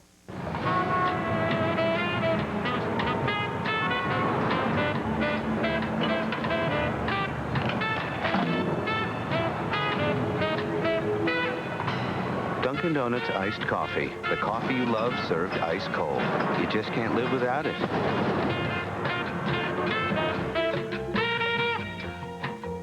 Get 2 pounds of Dunkin' Donuts coffee in any variety for just $9.99. Available in-store and online at DunkinDonuts.com. The Stearns & Foster mattresses that we offer at Rotman's are unique for 3 reasons. The first is quality. From the double-tempered coils and foam encasement to the imported damask covers. And our sleep specialists are professionally trained to help you make the right choice, along with our 90-day sleep warranty. And you'll find no lower prices anywhere on Stearns & Foster mattresses. I guarantee it. Rotman's, your source for premium Stearns & Foster mattresses. Fantastic.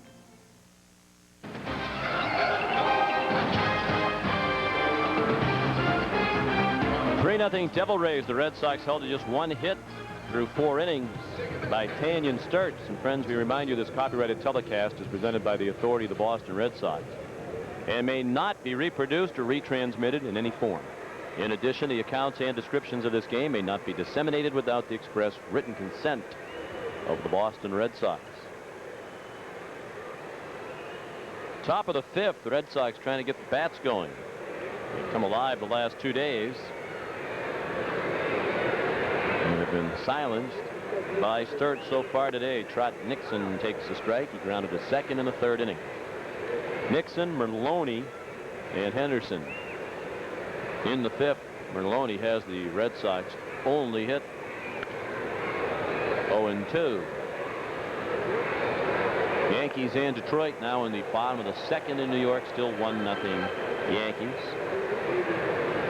That man, Alfonso Soriano, has done it again. A solo homer. His 25th home run of the year.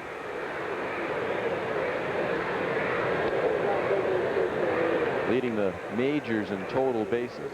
Soriano has a chance to hit 50 home runs this season, somewhere between 40 and 50. Some kind of player.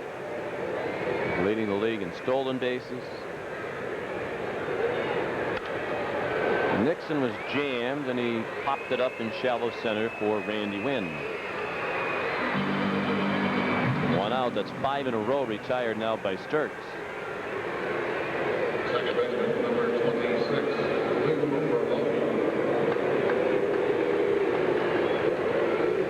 Here's Merlone, who singled in the third. The only Red Sox hit. Sturtze has walked 2 and hit a batter. Ball 1 on Lou.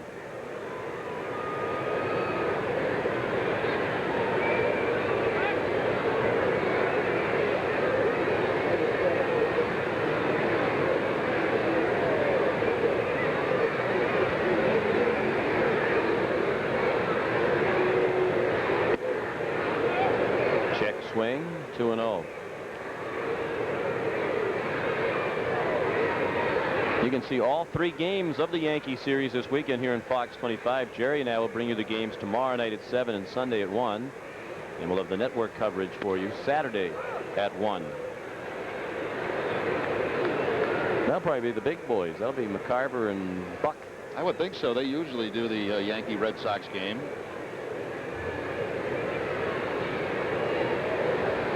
Hope we can get Fox on the TV in New York this time. Last time there, we could not get it. It was kind of scrambled because of September 11th. They still hadn't had a lot of the antennas back up, or whatever they, however they get it. But that's the only channel we really couldn't get. So hopefully that problem is squared away and be able to watch the game. I'm sure in your suite they probably have satellite dishes.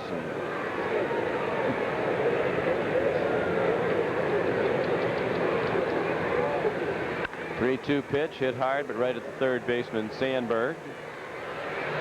2 outs. Sturtze pitched to Maloney like he was the cleanup hitter that time. 3-2 count, goes with the breaking ball to finally get Lou. Now you have Mrs. Rem Dog and one of the Rem Pups coming down, right? For the weekend in New York? No, it's going to be an expensive trip, I feel, because Saturday is an off day, which I will not follow them around the streets of New York. They're on their own. And I see a lot of packages coming back sometime around 5 o'clock. Fifth Avenue. Ricky drives one deep left center. Randy Wynn at the wall. It is gone.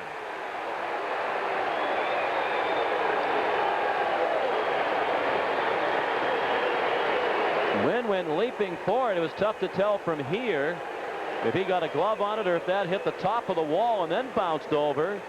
But it hit something out there and hopped up in the air.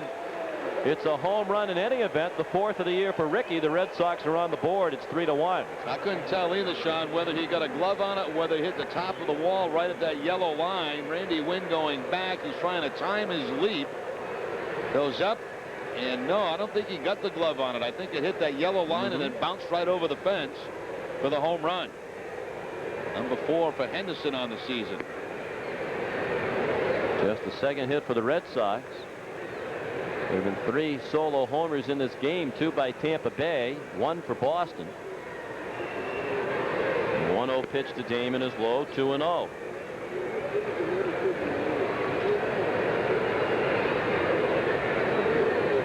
One more look at the home run. As you can see right there, that ball did not get a piece of the glove. Damon rips one fair ball right field corner. Conti over to play it. Damon in the second with a double. Back-to-back extra base hits here for Boston with 2 outs. You're looking at that Henderson homer. Ricky was fortunate, as were the Red Sox, because that hit the top of the fence, actually where it bends back in. There's that one point of the outfield fence where they have little nooks and crannies, and it's right where Ricky hit it. The outfield fence just to the left of straightaway center. There actually comes back toward home plate for those few feet. Yeah, right in here. It obviously is going back in a little closer. Then it really tails out here all the way back to the 404 mark in center field.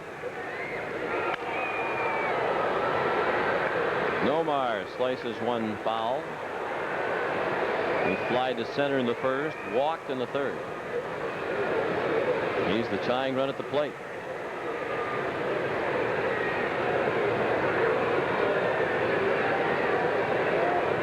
A home run by Ricky, his first in almost a month. He last homered on June 22nd at Los Angeles against the Dodgers' Omar Dahl.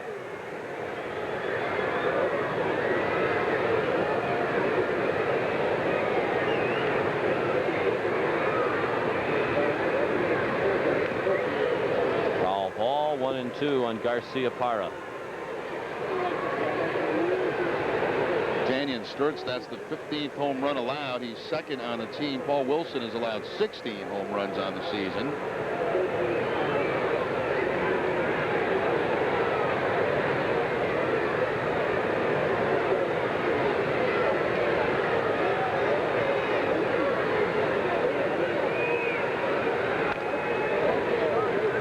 Foul ball. Well, they're far away from the league leader. Ramon Ortiz of Anaheim has given up 28 home runs. It's baby Pedro, right? Yeah. And they found out it wasn't quite the baby that they thought he was. He was one of those guys who this year came back with his age a few years older than when he last left us. He left us at, what, 22, and I think he came back at 28, somewhere around there, 27, 28. After September 11th, there was a lot more attention paid to visas and birth certificates and that sort of thing. And a number of players from outside the United States came back a little bit older than we thought they were when they left at the end of last season. A full count now on Nomar. Ramirez on deck.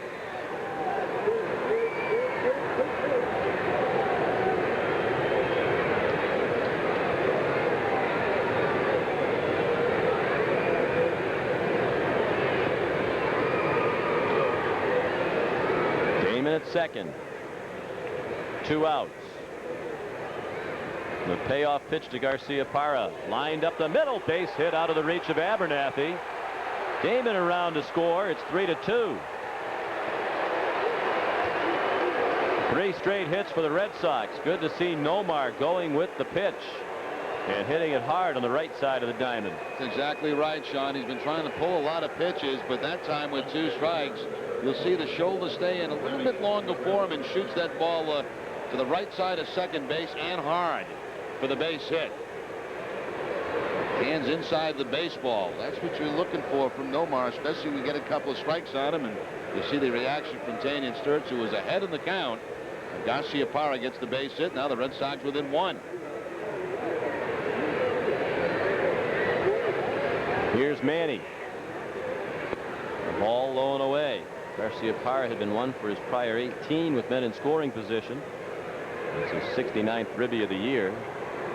Ramirez hit by a pitch in the second inning. He fly to center to end the third with the bases loaded.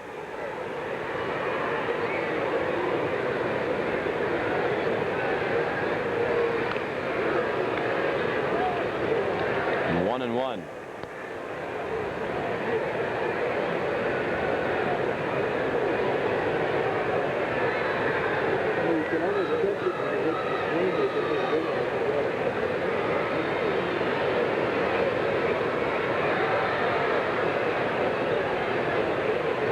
Retired the first 2 batters in this inning, Nixon and Merlone, but then Ricky Henderson homered, Johnny Damon doubled, Nomar singled to bring in Damon. Now Nomar's the tying run at first. Now the play to the right. 1-2 on Ramirez. Empty upper decks. They close the upper decks here at the Trop. Try to keep most of the fans in the lower level or in that second deck. A lot of blue showing in deck number 3. It's because they have to keep that blimp parked out there. Left field.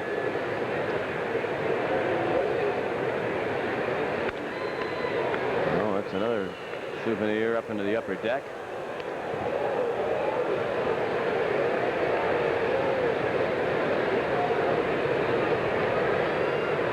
Do they let you operate the blimp? They have a fan before every game who they let run the controls of that remote control blimp. I didn't know that.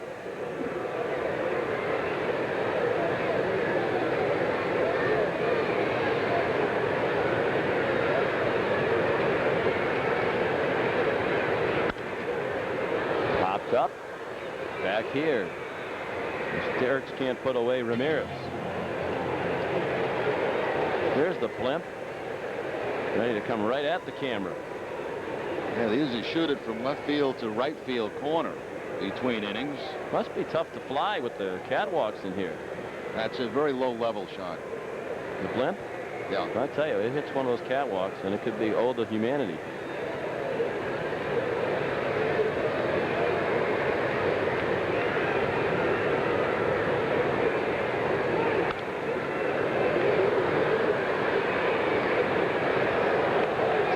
Stealth bomber, it's below the radar here at the drop. It doesn't go up? Pretty much straight across.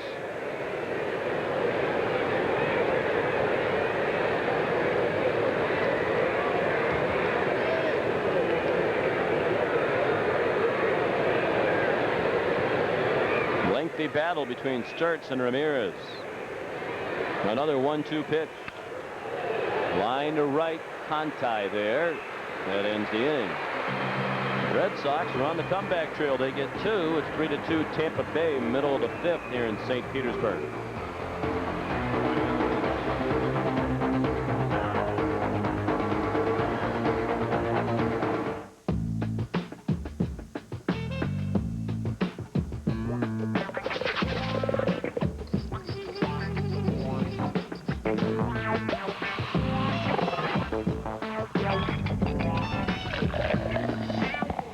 Doc's hard lemon-flavored malt beverage. 5% alcohol by volume.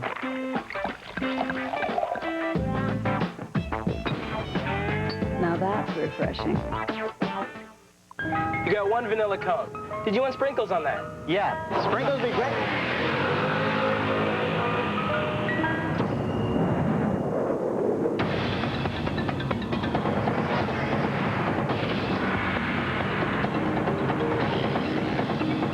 Lost your wallet?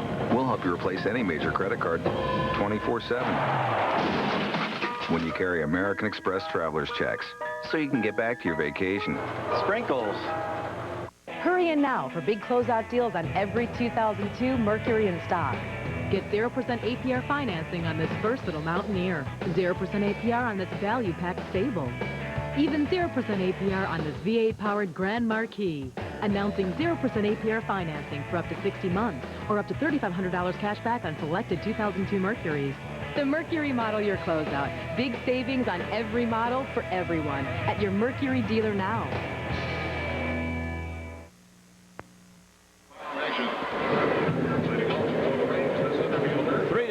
Tampa Bay has the lead. It was 3-0 until the Red Sox struck for 2 here in the 5th.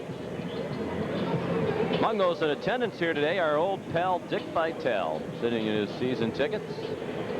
He is almost as popular as Jerry Remy. There's Dickie V, who was recently selected for induction into the National Italian Hall of Fame. They had the trip up from Bradenton, right? Yep, lives down in Bradenton. Only about 20 minutes from here.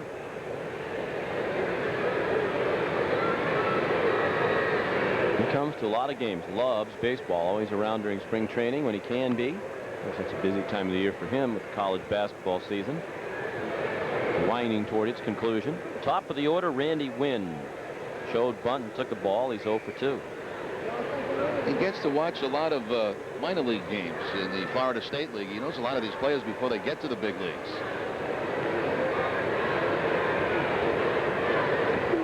Well, maybe somebody called Dick to tell him we got him on the telecast. There's no local TV today. I think he's telling his friends, you were on TV too. Yeah, we're still talking. Yeah, he's talking to somebody back in New England. He loves the camera, doesn't he? He's camera shy, Dickie V.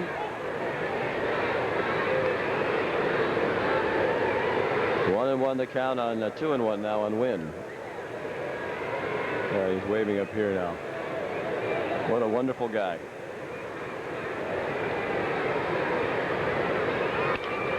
Ripped into right. There's a hit. Did I ever tell you the story about Dick McPherson, the great football coach at Syracuse, who came to coach the Patriots? Done with coaching, thought he might want to get into TV. So I was going up to Syracuse to do a game with Dickie V. And I said to Coach Mack, why don't you come to the game at the Carrier Dome? You can sit right down at the table with us. You can watch Dick and the two of us do the game. Wear a headset, and you listen to the truck, find out how the whole thing works. Great. So we go to do our on-camera open. At that time, ESPN wanted the opening to be done in a very short amount of time, because they found out that people were anxious to see the start of the game. They didn't want to see the announcers stand there on the court and talk. Well, of course, Dick has his spiel. So we're doing the open, and sitting over at the table with the headset on watching this is Coach Mack. So I say, well, Dick, it's Syracuse against Arizona, and blah, blah, blah, whatever I say to lead him in his thing. And he goes and goes and goes. So the producer says, okay, 15 seconds, 10 seconds. Now Dick goes for another 30 seconds. Wrap it up, Dick. Dick goes for another 20 seconds. Wrap it up, Dick. And it's getting louder and louder. Now they're screaming in his ear. Dick, shut up, wrap it up. He's gone.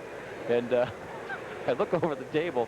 Coach Mack has this wide-eyed, open-mouthed expression. And I went back over and sat down. So, pretty interesting, wasn't it? How can he talk like that with people screaming in his ear? He didn't care. He was going to finish that open and make all those comments. He doesn't have enough enthusiasm about basketball. That's the problem. You know, he has it about everything, too. About every aspect of life. He's great about counseling young people, the virtues of staying in school, staying away from substance abuse. Yeah, I saw a tape that he did, I think it was on ESPN, to college recruits. Abernathy down the line, foul. About the dangers of drugs and respect for your parents. And it's one of the best pieces I've ever. It was tremendous. And I mean, he was just, you know, in everybody's face. All these high school kids getting ready to move on to college. And really an excellent tape. Very sincere.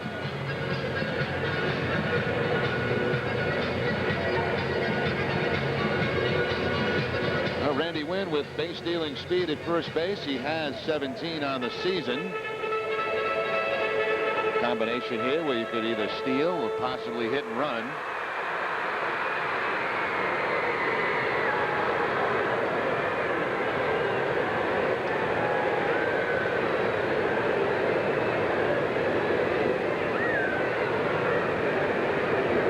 They pitch out thinking along those lines, but Wynn was not on the go. And now more likely to happen with the 2-1 count. He's 9th in the league in stolen bases with those 17. Devil Rays trying to add to a 3-2 lead. They lead despite being out hit by the Red Sox 4-3. Hit by Wynn, the first non-home run by the Devil Rays. Their first two hits were solo homers. The runner goes, the pitch is strike, the throw offline. And Wynn has the stolen base, the second of the day for Tampa Bay. Looked like a changeup that time from Castillo. Great pitch for Randy Wynn to run on. I couldn't tell if it was hit and run, a straight-out steal. You'll see Abernathy swing at the 2-1 pitch. No contact, but an excellent jump at first base. And the stolen base for Randy Wynn, number 18. So the Red Sox get a couple, and the Devil Rays trying to come back and answer with a run.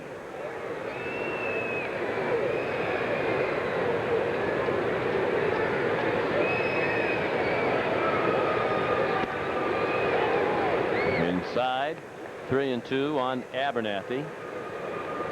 Steve Cox on deck. He hit a solo homer in the first. Yankees and Detroit are in the top of the third, 1-0 New York. Cleveland leads Minnesota 2-1, top of the third in Cleveland. Those are the only other American League games underway right now. National League, Atlanta 3, Florida 0, bottom of the third in Atlanta. Cubs and Philly scoreless in the third in Philadelphia. Mets and Montreal in the top of the second at Olympic Stadium, no score.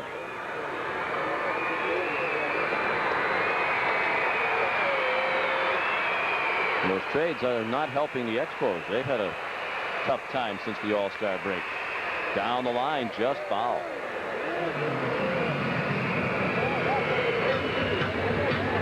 again. Wakefield up in the Red Sox bullpen for the second time today.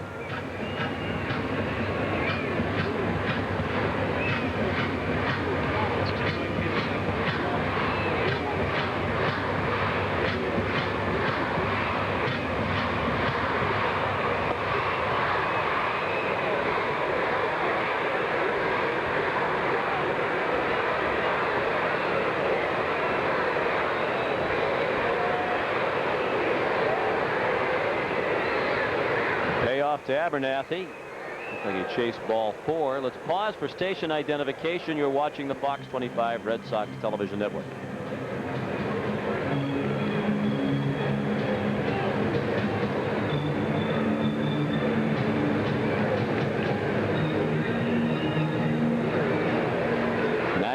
Pitches for Castillo. The average is in the high 90s. His ratio usually a lot better. More strikes and fewer balls than we've seen from Frank today. Another 3-2 to Abernathy. Another inside-out swing and a foul ball that ricochets around the first base box seats. Even with the 2 strikes, Abernathy still desperately trying to move that ball to the right side to advance Randy Wynn. A couple of pitches that have been way inside, still getting the hands inside the ball and trying to fight that ball off to the opposite field. Abernathy, 24 years old, from the Atlanta area. Started out in the Toronto organization. And the second-round pick of the Blue Jays in '96. Traded to the Devil Rays at the deadline July of 2000 for Steve Traxel and Mark Guthrie, a couple of veteran pitchers.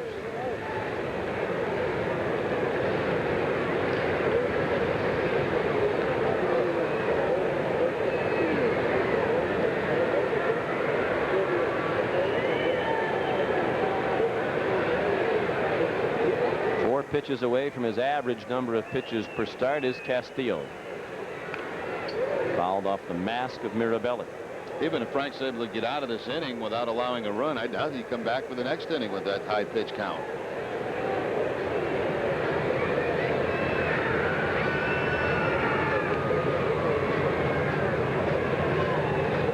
And this will be the 11th pitch of the at-bat. Castillo and Abernathy. Our producer today, Russ Ken. Our director, John Wilson. Our associate producer, Dave Corus.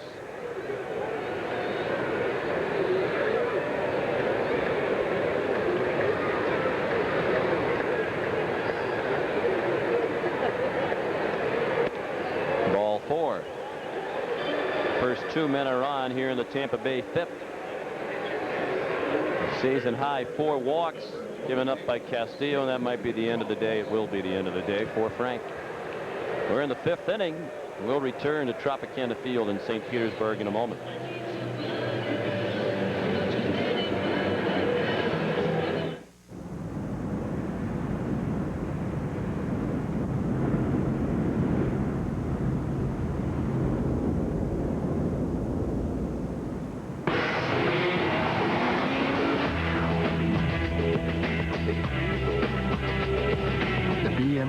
Z3 Roadster with full maintenance for 3 years. Test drive the ultimate driving machine at your local BMW center. Here's your large pizza and free Cinesticks. Thanks. Hey guys, our large pizza's here. And the Domino's guy said the Cinesticks are free. Then he said, I have to eat them all. Right in front of him. Or they wouldn't be free. He's not allowed to get the door anymore. Topped with cinnamon sugar and served with creamy icing, it's Domino's freshly baked Cinesticks. Get a free order when you buy any large one-topping pizza for $9.99. Call now. Get the door. It's Domino's. If you only read the front page of the newspaper or watched the first 5 minutes of the network news, you might wonder if you have to reconfigure DNA or hit 74 home runs to make a difference. What about a woman who actually keeps her 24-hour diner open 24 hours a day? What about someone who does something better than they did yesterday? Even if you don't make headlines, can you make progress every day?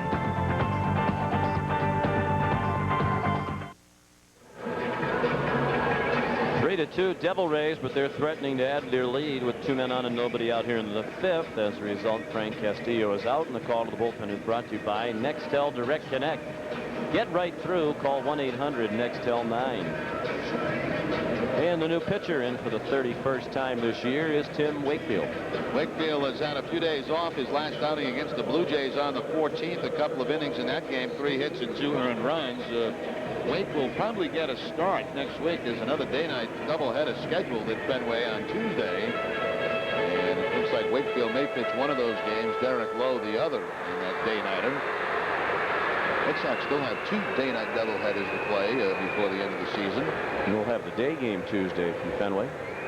Split TV that day, huh? Split TV. But as usual, you'll be doing both. The runners go on the first pitch to Cox, and he fouls one back. Wynn and Abernathy running in concert.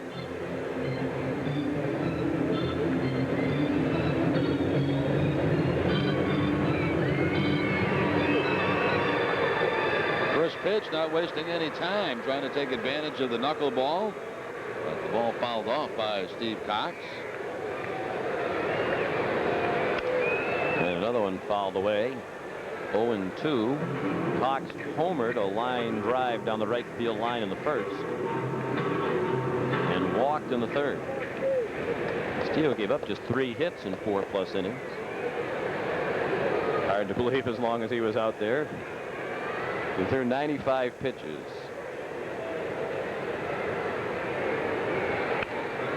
Little dribbler foul down by the third base coach, Tom Foley.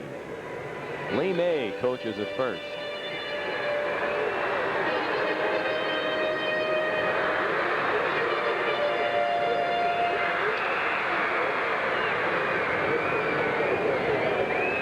They have some pretty good ex-players on this coaching staff, don't they? Billy Hatcher, Lee May, Milt May, Hal McRae, the manager. They have a pretty good team. Maybe they show those guys play. Here's Lee May. Lee May got the job here as soon as Hal McRae was named manager, replacing Larry Rothschild last season. Billy Hatcher moving into the dugout as a bench coach. Cox strikes out. Big first out of the inning. Wakefield comes in and immediately records a strikeout. Knuckleball from Wakefield for the strikeout. Have to watch again closely. They were running on the first pitch. When Wakefield came in, see if they try to run again here with the 1 out.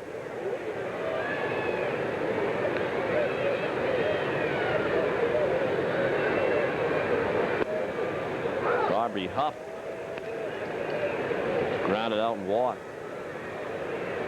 Lee May was really a terrific player. 3 times an All-Star. 11 straight years, Lee May hit 20 or more homers. He drove in 100 runs with 3 different teams. Only 19 other players have done that. He played for Cincinnati, Houston, Baltimore, and Kansas City. 354 career home runs.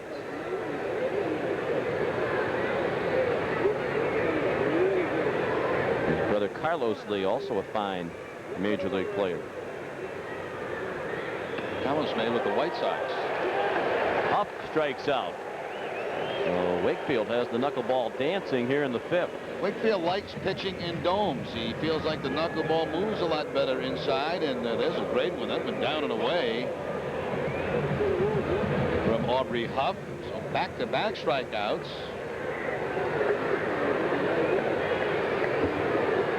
If I recall, Wakefield flirted with a no-hitter in this building, did he not? I believe you're correct, yes. Runners go. The pitch to Toby Hall was a ball, and the throw just a little bit too late to get Randy Wynn. So he has stolen second and third, and Abernathy goes to second as part of the double steal. Each of those runners has 2 stolen bases today. Certainly taking a gamble here with 2 outs because you're already in scoring position, and it's a close play at third base. Good throw by Mirabelli. Here's the tag. Wow, very close at third. Mirabelli thought he had the play, but now 2 men in scoring position with the steal. Grounded to short, a routine play for Garcia Parra. Wakefield comes in and gets Castillo out of the jam. We go to the 6th. 3-2. Devil Rays.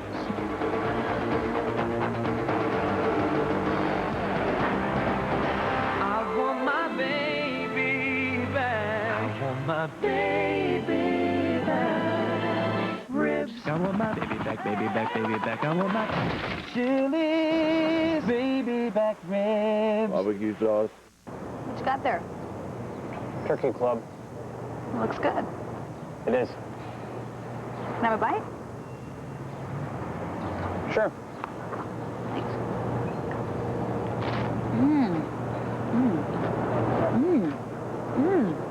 Introducing Big Eats Deli Sandwiches from 7-Eleven. Good. Piled high with ingredients from Sara Lee, Earth Grains, and Kraft, and delivered fresh daily, so they're new every day. We're a country that loves competition. If somebody starts mixing it up, we're there. You gotta love the idea of car and driver putting the top 4 pickups up against each other. And we gotta love the fact that Dodge won. Yep, Dodge Ram is #1 over Chevy, Ford, and Toyota. When you're buying a pickup, you can't go wrong putting your money on the only pickup with 4 full-size doors and a full-size bed. Dodge Ram. Grab Dodge's 770 powertrain limited warranty plus $1,500 cash allowance or low financing. Ford, Chevy, and Toyota don't match this.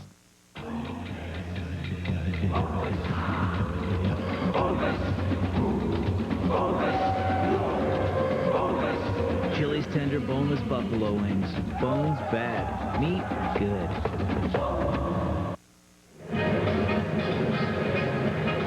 Great work by Tim Wakefield. He came into a first and second nobody out situation. Retired all 3 batters he faced to get Frank Castillo out of the jam.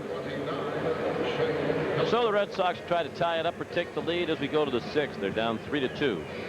Shea Hillenbrand, Brian Daubach, and Doug Mirabelli do up against Tanyan Sturtze. Devil Rays scored single runs in each of the first 3 innings. The Red Sox got 2 last inning.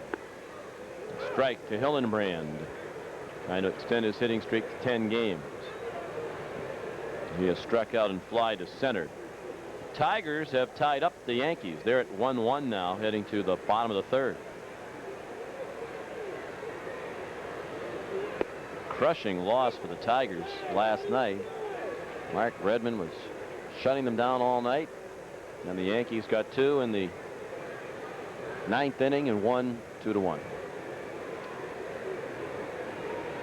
Made a winner out of Andy Pettit. Jorge Posada drove in the game-winning run. Pop fly, shallow center, Abernathy.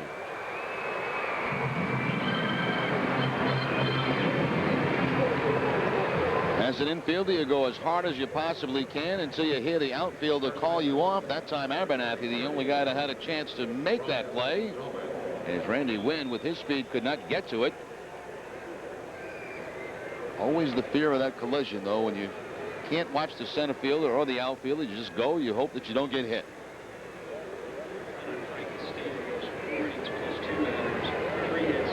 Brian Daubach, the batter. You want to know on Daubach, he has struck out and grounded to second.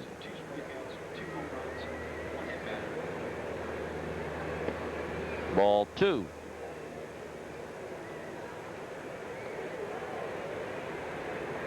Red Sox trying to get to the 500 mark on the road trip. They're 3-4 so far. Daubach rips one foul, well fouled and right.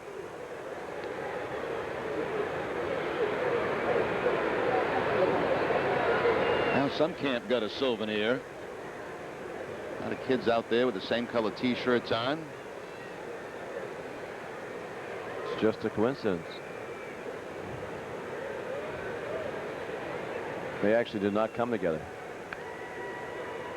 Fouled back here. They'll call each other in the morning, say what color t-shirt you're wearing to go to the game today.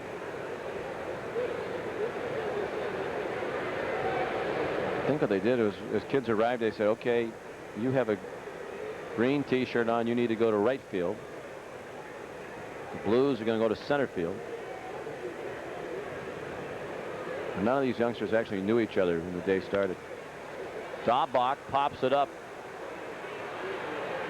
Shallow center wind. 2 outs.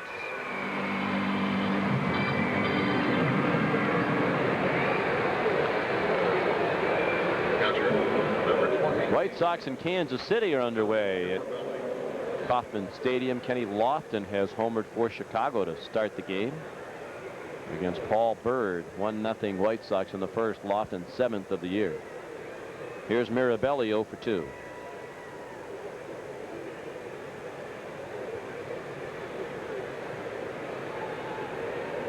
The Red Sox 4 through 8 hitters today. Ramirez, Hillenbrand, Daubach, Mirabelli, and Nixon are all hitless.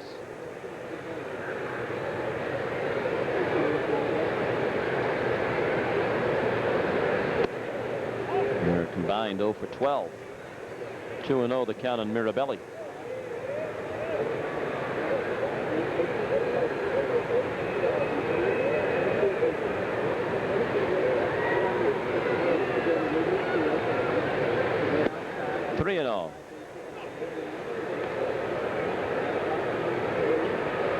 Trot Nixon on deck.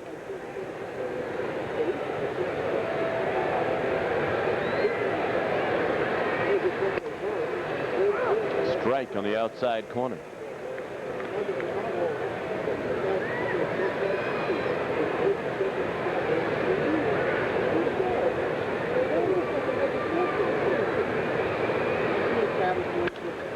Mirabelli drives it to right, but Conti has room.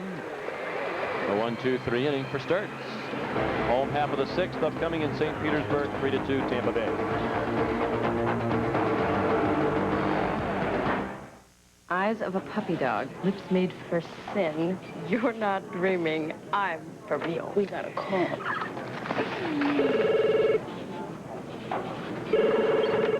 Hello. Louis? Yeah? Want to get away? Now you can. Fly Southwest Airlines for just $39 to $99 each way when you purchase by August 1st. You are now free to move about the country. We'll do something. We'll do something soon. We can turn you on to loads of TV channels. We can turn you on to lightning-fast internet connections. It's so fun. We can turn you on to local and long-distance phone service with all the features you're looking for. But we know there are times when you want to escape the everyday. Hi, I'm too busy relaxing right now. Leave a message. And we can help you do that, too. AT&T Broadband. Cable television, high-speed cable internet, digital phone service. The power of 3.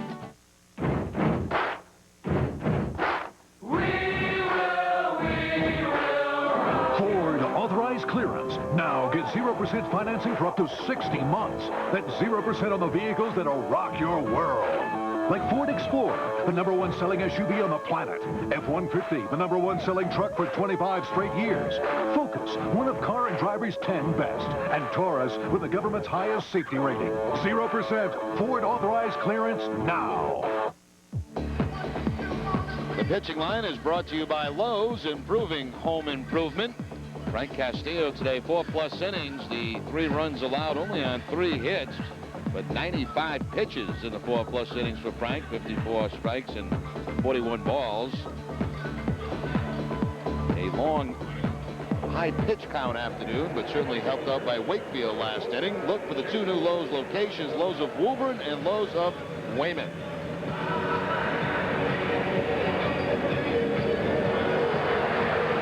Tim Wakefield ready to go to work here in the 6th. Jason Conti, Dave McCarty, and Chris Gomez coming up.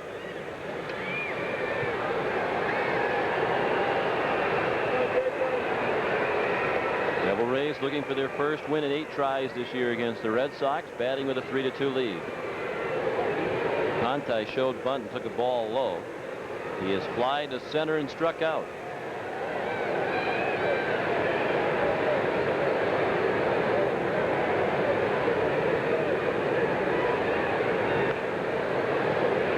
The way, 1-1.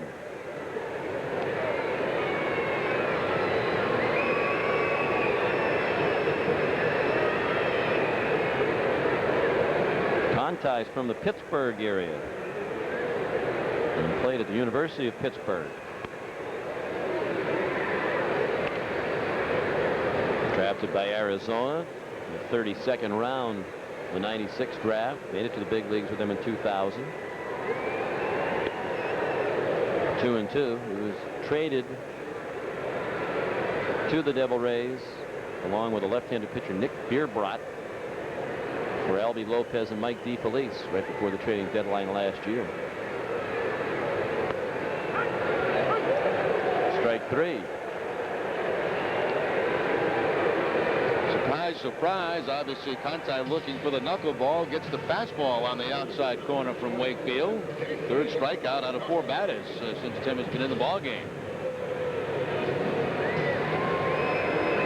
If I'm not mistaken, Bierbrot, who came along with Conti, is the young man who was shot while at a fast food restaurant down in the minor leagues. I believe you're right, Sean. Down in Charleston.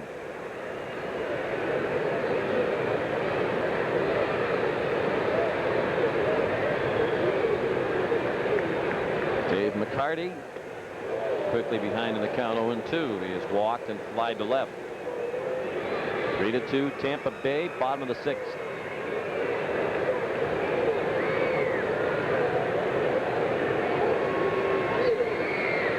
Chris Gomez to follow. Strike 3 inside corner. So Wakefield's retired all 5 men he has faced, and he has struck out 4 of them. 68 strikeouts on the season now for Wakefield in about 76 innings. That knuckleball stayed right on the inside corner. Pinpoint control with the knuckler. Even though Tim doesn't know where it's going, nor does the catcher, he paints the black. Curveball for a strike. Everything working.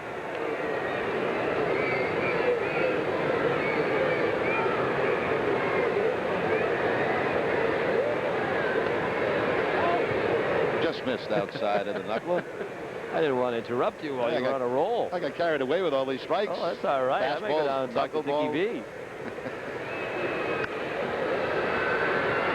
Little pop fly, shallow right center. Merlone way out to make the catch. Another easy inning for Wakefield. Just 11 pitches needed to dispatch the pesky Devil Rays. After 6, 3-2 Tampa Bay. You're watching the Fox 25 Red Sox television network. You're watching WBGR TV Bangor. Share the wonder. Corinth True Value Hardware Store has all the right stuff to help you start and complete your next home repair or your next major building project. From the nuts and bolts to put it together to the finishing touch with True Value quality paints, such as Easy Care, Weatherall, Woodsman, and Cabot Stains. They have it. Let the friendly, knowledgeable staff make your life easy. Just like Miss Kitty's. Corinth True Value Hardware Store. Main Street, Corinth, where help is just around the corner. Get the brands you trust, like Carhartt, at Miller's Department Store in Brewer. The best brands, the best prices, at Miller's.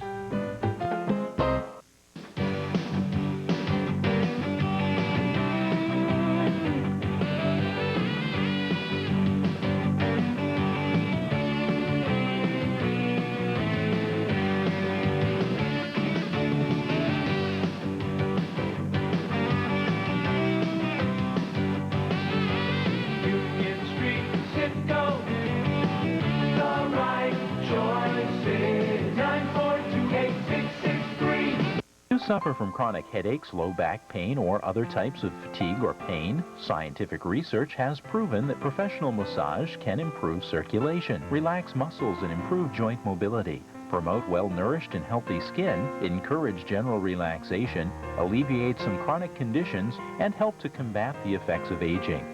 Call River City Therapy at 990-0188.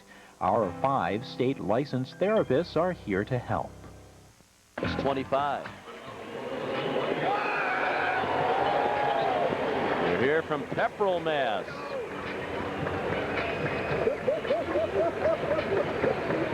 And they're enjoying what they've seen from Tim Wakefield. He's faced 6 Devil Rays and retired them all.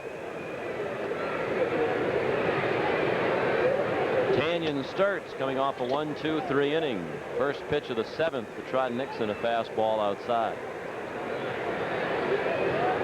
Nixon is 0 for 2. Lou Merlone to follow, and then the top of the order in Ricky Henderson.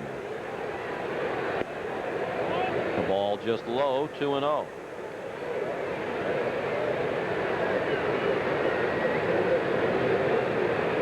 Sturtze has surrendered just 4 hits. He's given up more hits than anybody in the league, but has been stingy today. Nixon out ahead of that one. Almost hit the catwalk. And that's out of play.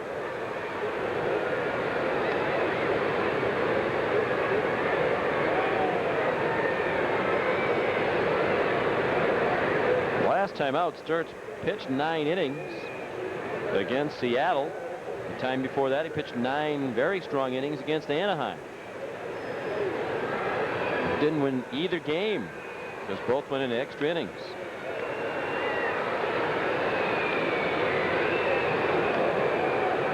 He pitched 8 innings in a complete game loss to Texas the time before that. So he's been dependable. A lot of long outings. Matter of fact, he said 4 times this season he's gone 9 innings without getting a decision or a complete game in any of them. That's when you know they're not doing much to help you.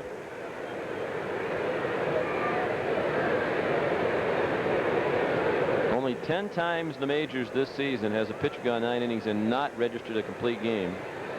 And Sturtze has 4 of those 10. No one else has more than 1.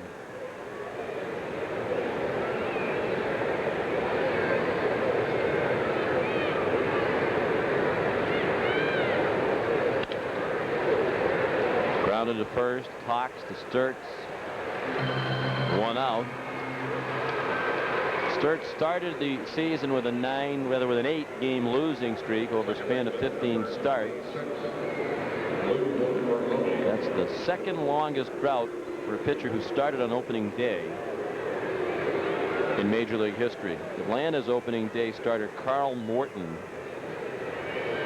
in 1976 did not earn his first victory of the season until his 18th start. You would think that some of the teams in contention over the second half of the season might have some interest in a guy like Tanyan Sturtze or a Paul Wilson who pitched here last night. On better ball clubs, they surely have much better records than what they have. Yeah, watching him pitch today, he seems to have a pretty good arm. Merlone drives one high and deep to left, way back, and Lou has done it to Tanyan Sturtze again. We mentioned early on, Lou came into this game 7 for 14 lifetime against his fellow Bay Stater, and he's 2 for 3 today, including the game-tying home run. That makes it 3-3 on Merlone's second homer of the season and second career homer against Tanyan Sturtze. Breaking ball that time just stayed up about belt high, and Merlone knew he had one. Takes a peek out at Sturtze. Those two guys, I tell you, Lou has had the upper hand, and that's one of the reasons, the biggest reason he's in the lineup today. Sturtze can't believe it. He got beat again by Lou out of the 9th spot in the order.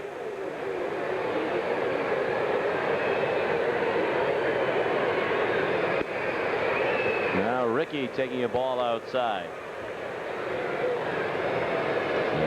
Solo homers a big part of the action today. The Devil Rays have hit 2.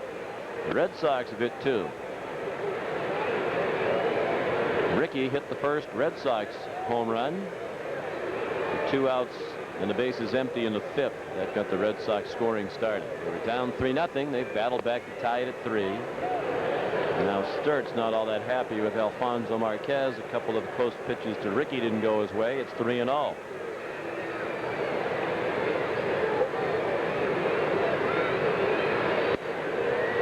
Ball 4. He walks Henderson for the second time. 3 walks surrendered by Sturtze. And the pitching coach Jackie Brown goes to the mound. No action in the bullpen right now for the Devil Rays. As you mentioned, Sean, he goes deep into ball games, and I think the best chance they have is maybe with Sturtze going as long as he possibly can.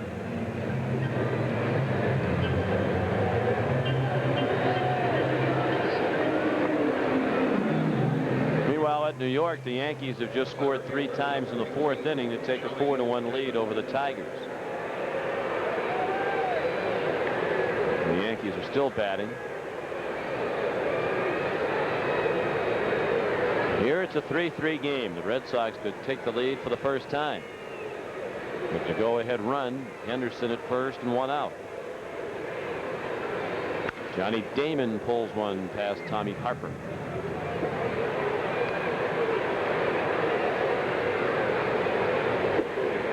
Certainly a steal opportunity here for Ricky Henderson. He has 6 steals on the season, caught 1 time.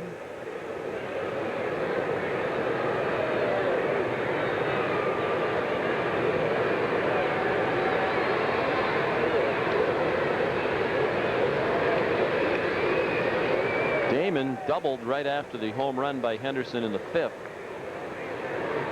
And scored on the Red Sox 3rd straight hit in that inning by Nomar Garcia-Parra. Nomar single to center.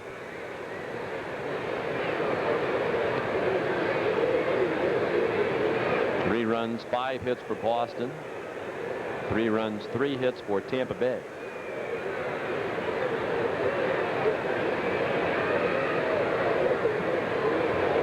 Henderson's running, the pitch a ball, the throw, a 1-hopper, safe. So Ricky's in scoring position with his 7th stolen base. See, what Ricky tries to do is he tries to time that pitcher by getting a little jab step towards second base, and if they don't stop him, he's gone. And again, Henderson at just about full speed after a step or 2 heading towards second base. Head first slide, the patented Henderson head first slide. Just a couple of career stolen bases there. Damon chops it down the line, a fair ball. Cox plays it himself. 2 outs. Henderson on to 3rd. Red Sox now have 63 stolen bases for the season. Last year at this time they had 24. Obviously Johnny Damon and Ricky Henderson have made a huge difference. The Red Sox started the day 6th in the American League in stolen bases. They haven't finished in the top 10 in the American League in stolen bases since 1973.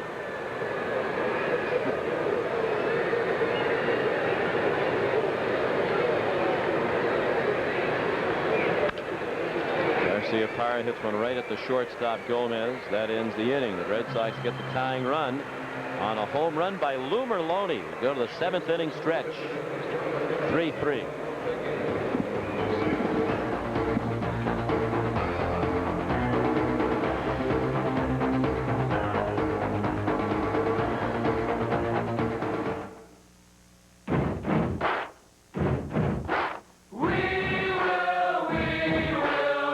Ford authorized clearance. Now get 0% financing for up to 60 months. That's 0% on the vehicles that'll rock your world.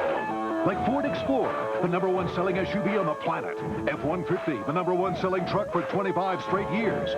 Focus, one of Car and Driver's 10 best. And Taurus, with the government's highest safety rating. 0% Ford authorized clearance now. We'll do something. We'll do something soon. We can turn you on to loads of TV channels. We can turn you on to lightning-fast internet connections. It's so fun. We can turn you on to local and long-distance phone service with all the features you're looking for. But we know there are times when you want to escape the everyday. Hi, I'm too busy relaxing right now. Leave a message. And we can help you do that, too. AT&T Broadband. Cable television, high-speed cable internet, digital phone service. The power of 3. A German named Einstein showed us the universe in a whole new light. An American named Edison turned it on. And putting American and German minds together is bringing a new level of quality to Chrysler, one of the proud American brands of Daimler Chrysler, complete with a new 7-year or 70,000-mile powertrain limited warranty that covers the hardest working parts of your Chrysler, night and day. Boston Red Sox baseball on Fox 25 is brought to you by Dunkin' Donuts. Escape to a cooler place with a cold, refreshing iced coffee from Dunkin' Donuts. Lou Merlone's homer is tied it. Each team with 2 solo homers today. Only 8 hits in the game. Tim Wakefield has pitched 2 scoreless innings of relief and has struck out 4 of the 6. Jared Sandberg begins the home half of the 7th.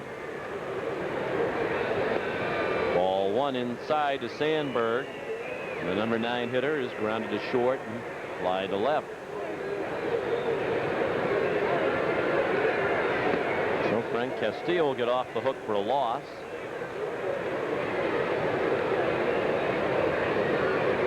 Meanwhile, there is action in the Tampa Bay bullpen as the Rays bat here in the 7th.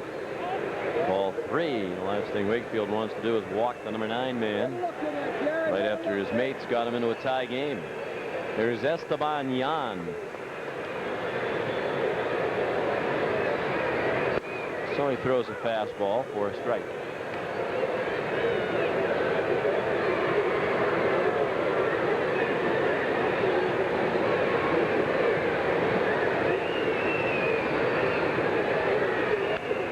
Fouled back here, 3-2.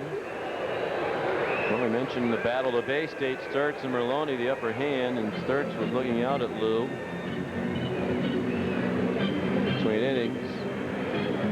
One time. I think he'd like to get him out one time.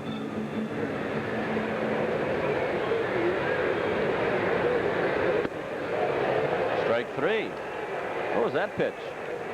I couldn't tell if that was a knuckleball or a fastball from Wakefield. It didn't seem to knuckle that much. Maybe on the replay we can see how he grips the baseball.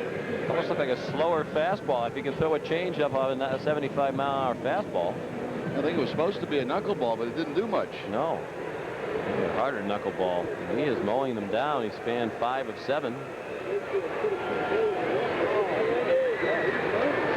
He retired all 7 he's faced. And here's Randy Wynn, the top of the order for the 4th time for the Devil Rays. Knuckleball fouled off to catcher Mirabelli. Wynn singled, stole 2nd and 3rd, and was stranded in the 5th. Randy Wynn that broke up the no-hitter for Tim Wakefield, leading off the 9th inning last June the 19th.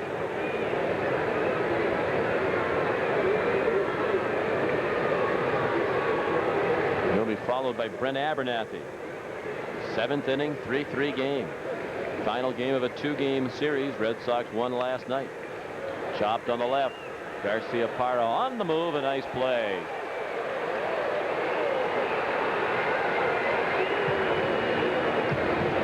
Submarine style throw to first base that time by Nomar. He knew he had to rush it because Randy Wynn going down the line has very good speed. The backhand and underneath with the throw to first base, a strike to Brian Daubach to get the 2nd out.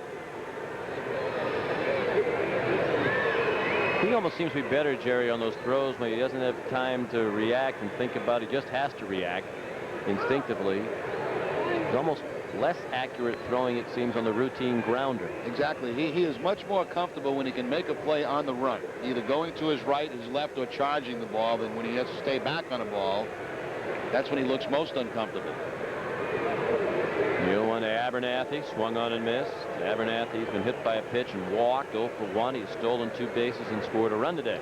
You know, when Nomar eventually retires, that's the play you'll think about him making defensively all the time. That ball going to his right, the off-balance throw to first base.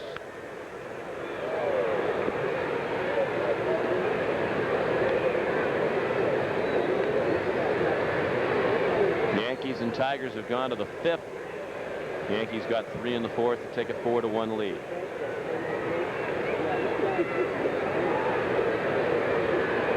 That hit him. Little floater. 2nd time today. Abernathy was hit by a pitch. And obviously no ejection for Wakefield, even though both teams were warned. That was a knuckleball that hit Abernathy. The last thing that Wake wanted to do here with 2 outs in the inning.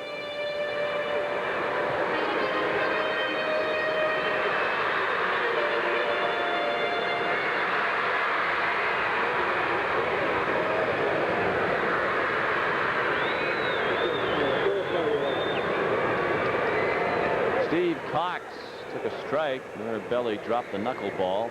Didn't get far enough away for Abernathy to try to move along. Well, we have some good news regarding the Ted Williams tribute on Monday night at Fenway Park. Kevin Shea informs us that John Glenn is among those who are now confirmed to appear. The senator and astronaut who served in the military alongside Ted Williams, says Williams was the best wingman he ever had. John Glenn will be there. Abernathy runs. He's safe again. He has 3 stolen bases today. 9 for the year. He's in scoring position with 2 outs. Very good jump again by Abernathy over at first base. They have been on the move every time they've had base runners against Wakefield. Good strong throw by Mirabelli right on the target, but just not quite in time. So Abernathy in scoring position with the 2 outs. Ball in the dirt to Cox. Yeah, we mentioned 10,000 seats available for that ceremony on Monday. You can buy them at the ticket office now, not just by that touchstone ticketing. So well, I hope they sell them all. It would only be appropriate for Ted Williams to have every seat in the ballpark filled. You might have heard the announcement, the first 3 stolen base game in Devil Rays history for Brent Abernathy. That fan's fired up about getting the foul ball.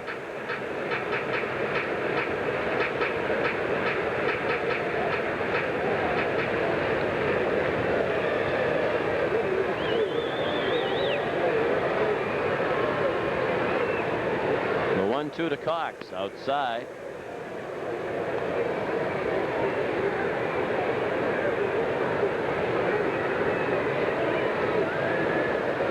Part of the Yankees' ascent to the lead in New York this afternoon, Raul Mondesi has hit a home run. A 2-run homer, 17th of the year. What a boost he's been to the Yankees. Not that they needed it. We're already leading the world in homers. Cox out on the bouncer to second. The Devil Rays strand a runner. They've left 6. After 7, 3-3 the score. This is the Fox 25 Red Sox Television Network. You're watching WBGR TV Bangor. Share the wonder. Yes! No! Whoa! What are you doing? Oh, man. Kasparov is kicking the snot out of McGroody. Give me some! Yeah. Oh! Kasparov attacks with his knife, claiming the castle. A formidable move at this point in the match. Go, baby! Go, baby! Go, baby! You want real sports? You want the Sports Zone. AM 620 WZON. Buys on Simmons Bedding and Moosehead Furniture. Visit Robinson Mattress and Appliance in downtown Dover Foxcroft. Operators of the nation's only Moosehead Furniture Factory Seconds outlet. You'll find outstanding buys on Moosehead Furniture Factory Seconds, show samples, discontinued models, and freight-damaged items, as well as a superior savings on famous Simmons Beauty Rest mattress sets. Robinson Mattress and Appliance, downtown Dover Foxcroft. Brands you can trust from people who care. It's the time of year to enjoy the wonderful Maine weather. You can enjoy it even more with a beautiful used vehicle from Best Buy Auto Sales. You'll drive away with confidence since each vehicle is fully inspected and serviced. And at Best Buy Autos, we back each vehicle with a full 60-day warranty. Enjoy the summer, and Andrew has one thing to add. You don't have to tow them off the lot here. Keep your socks on. Boston Red Sox baseball on Fox 25 is brought to you by Southwest Airlines, bringing people together with low fares. And by your local Lincoln Mercury dealers.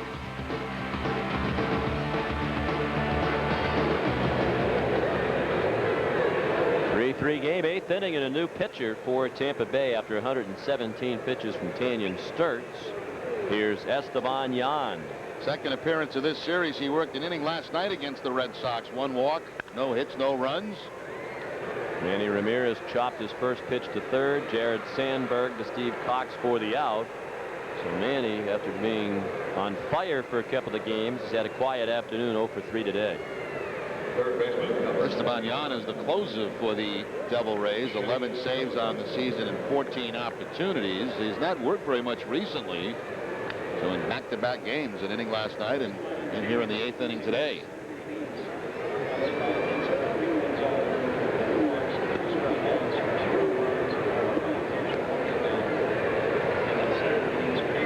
Shea Hill Hillenbrand, the batter. As being the closer for the Devil Rays, that's almost an oxymoron. Not a lot of leads to protect in the late innings. They've blown a lot of games late, too, which has hurt them.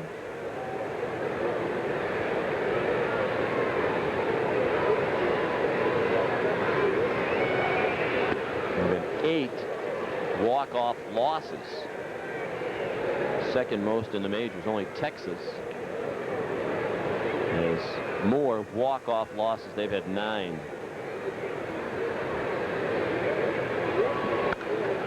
Hillenbrand pops it straight up. Sandberg, 2 outs. Hillenbrand 0 for 4. His hitting streak in jeopardy. Came in at 9 straight games. The first baseman, number 23, Brian Toby.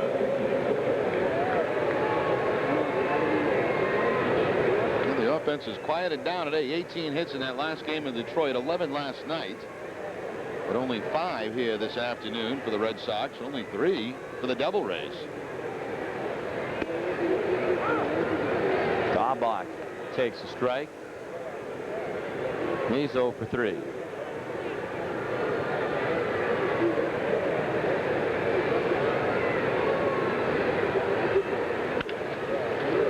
Down to first, knocked down by Cox. He can't find it between his legs.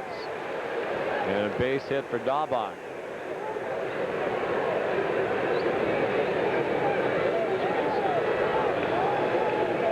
Nice diving attempt here by Cox, but smothered the baseball and had no clue where it was. It was behind him. He's looking for help from his second baseman, and he still can't find it.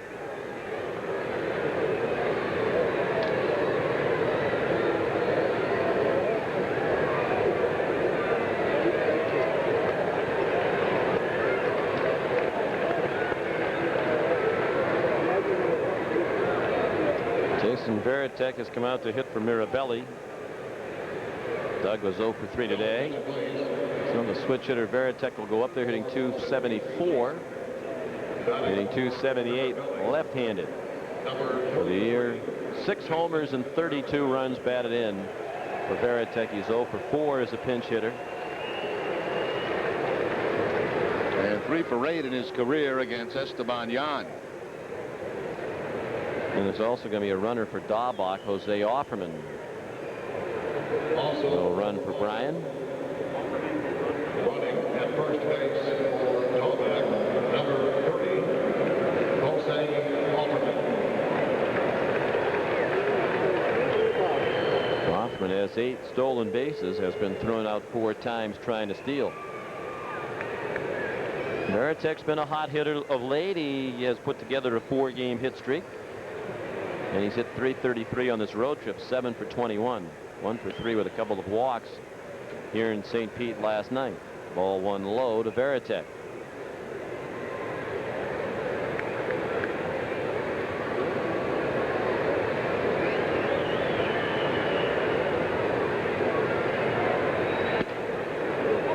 Ball 2 outside.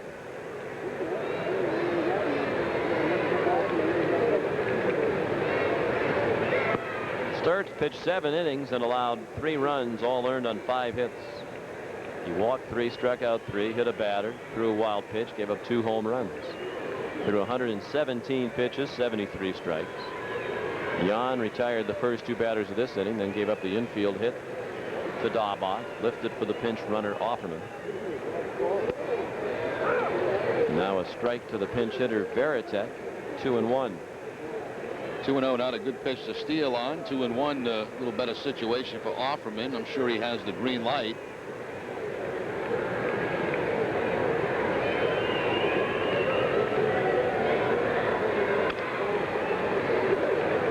Rolled foul past the end of the Tampa Bay dugout on the first base side.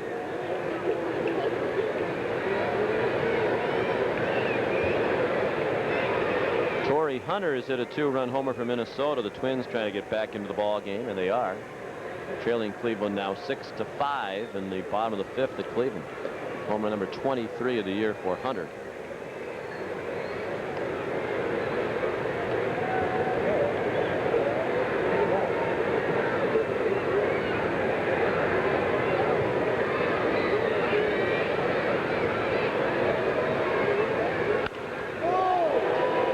right center. Conti trying to cut it off, and he will.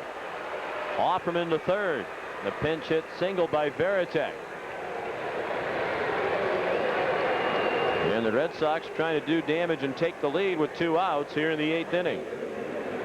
That ball left the bat from Veritek. It looked like it had a chance to catch that gap and roll the wall, but Conti quickly over to make the play, get it back into the infield. That's going to hold Offerman at third base.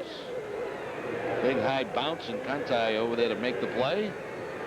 So the Red Sox with 2 outs trying to get that go-ahead run across the board.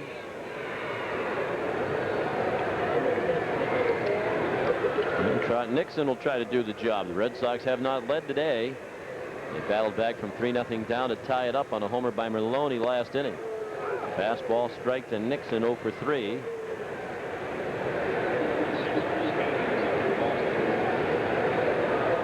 Trout's now 3 for 30 on this road trip. All 3 of his hits have been homers, including a grand slam in Detroit. Low.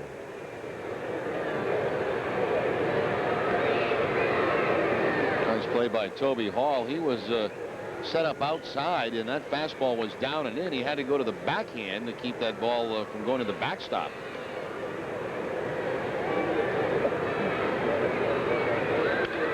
Nixon fouls it back. 1-2. 1-2, always the chance of the possible double steal. You don't need the speed at first, but you do need it at third. Decent speed down at third base with Offerman. If Veritek goes, you stop. You don't get thrown out at second base. Nixon fouls another one straight back.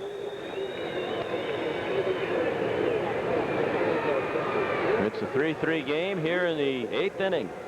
Red Sox out hitting Tampa Bay 7-3. Neither team has made an error. Chris Haney in the Red Sox bullpen.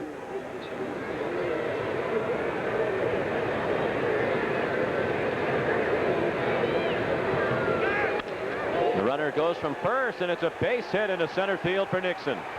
Offerman scores, and the Red Sox lead for the first time today, 4-3. Well, Nixon hasn't had many hits on this trip, but he's had a lot of big hits.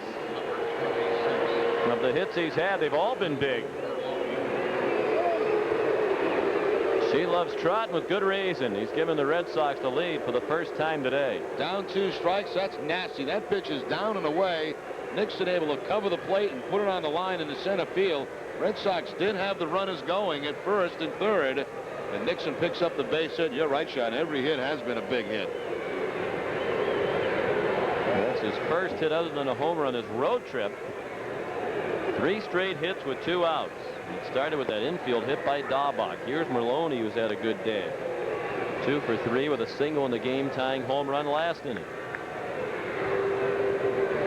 Jerry, you have to think that in the minds of the players on these 2 teams, there's almost the feeling of inevitability. The Red Sox have to believe, you know, we can come back, we're going to win this game, and the Devil Rays have to be thinking, we're going to find a way to blow this thing. We never beat these guys. Well, you know, the Devil Rays, and on top of that, have had the late inning problems. So many close games that they've lost late. As Al McRae said, we mentioned it earlier, he's not sure his players believe they can beat the Red Sox. Throw down to first. Nixon back. Merlone took a ball, 2-1.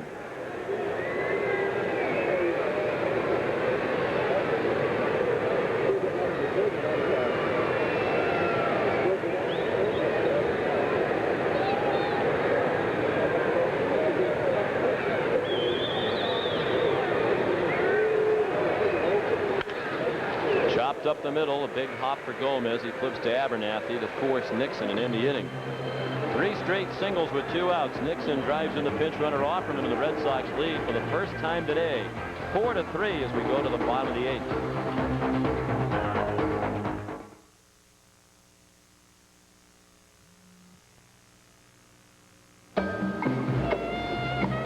Great night for a swim.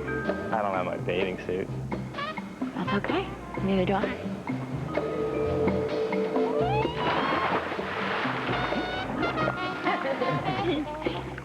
Look at the moon. What could possibly make this moment more perfect? With a great taste that won't fill you up and never let you down. Make it a Bud Light.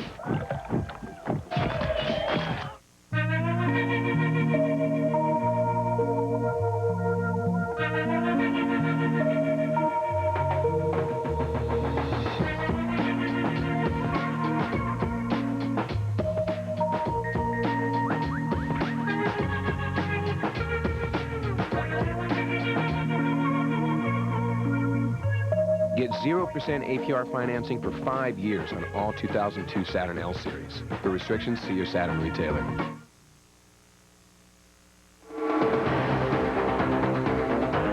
Tonight on Fox 25 News, only one news magazine has its finger on the pulse of America. And that's the Pulse, but that's not what this promo's about. This promo is about weather and how it works at the Blue Hill Observatory, and you can find out tonight after the Pulse on Fox 25 News at 10. The Pulse is also a fine show. That's on at 9 tonight with Geraldo Rivera, Bill O'Reilly, and Shepard Smith. We actually had a lot going on there.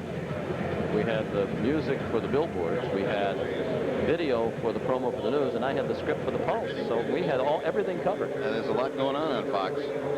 So much going on, you can barely keep track of it all. Changes for the Red Sox. Offerman, who came in as a runner, and Veritek as a hitter. At first and behind the plate, respectively, and the new pitcher for the Red Sox. Their third is Chris Haney. 13th appearance of the season for the Red Sox, just third of this road trip. He worked in back-to-back game against the Tigers in that last series. His most recent on the 16th against Detroit, a third of an inning. He pitched 3 innings the day before against Detroit. Terrific outing by Tim Wakefield, who's in position for the win if the Red Sox can't protect the lead. Wakefield pitched 3 scoreless innings, allowed only 1 base runner on a hit batsman. He struck out 5. Aubrey Huff, the cleanup hitter, up there with a count of 1-1. He was 0 for 2 with a walk.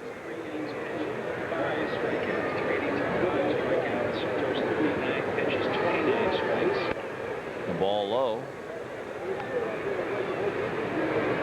And as you might have been able to hear on the press box PA, Wakefield threw 39 pitches, 29 of them strikes.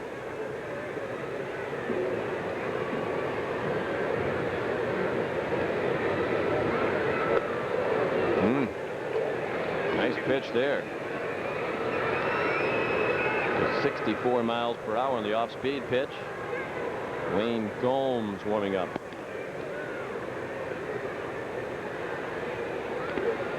Another off-speed pitch for strike 3. Huff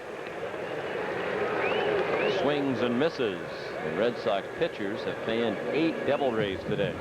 Big sweeping breaking ball here, foul tipped by Huff and held onto by Veritek. Haney now the only lefty out of the bullpen for the Red Sox. Red Sox got some good news on Alan Embry. He had the test done. His elbow's okay. He just needs a little bit of rest. He's going to rejoin the Red Sox in New York over the weekend. And once his time's up on the disabled, he should be ready to get right back into that bullpen and help out. Toby Hall homered, a solo homer leading off the second, had a sacrifice fly in the third, grounded out against Wakefield in the 5th. Devil Rays have not scored since the Hall sacrifice fly in the 3rd. 1-1, the count on Hall, with Jason Conti scheduled to hit next.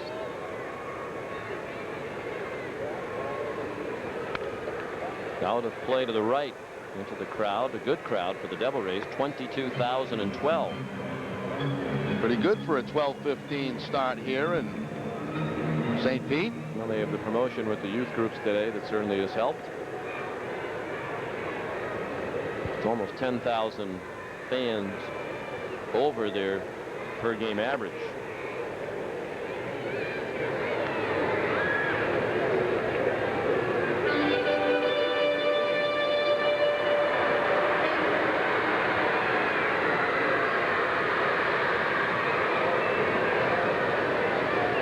Haney's 2-2 pitch to Hall.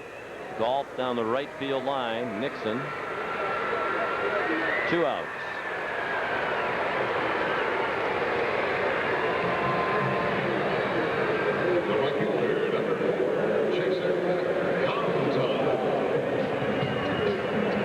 Here's Jason Conti, 0 for 3 today.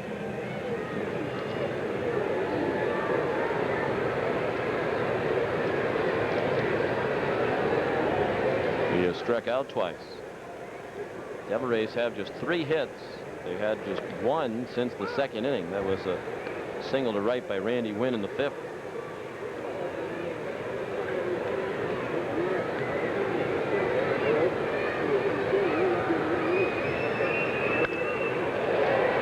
In the air and pretty well hit in straightaway center. Damon on the warning track at the wall. He could not catch it. Johnny's down in a heap on the warning track. Nixon plays it back in. It's a triple for Conti. And Damon back on his feet, and that's good to see. He hit that wall pretty hard. Conti, the left-handed hitter, in there against the lefty Haney, and he hit it a long way. That's about 400 feet out there, where Damon crashed into the wall. A triple, and the tying run is at 3rd with 2 outs. Right off the glove, it looked like a Johnny Damon, and it's a good thing that Nixon was over there to pick up the ball, because if not, you're probably looking at an inside the park home run. Just off the glove of Damon, he almost made a spectacular play on that. And hit the warning track hard.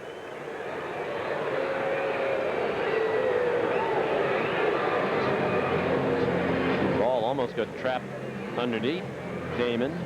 First triple of the year for Conti. And he doesn't come up with many extra base hits. Just his 10th extra base hit this year.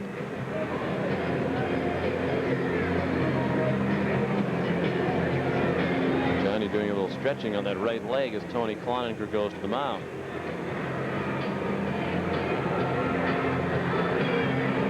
One more look at Damon crashing into that wall. Let's see if he twists an ankle as he comes back down.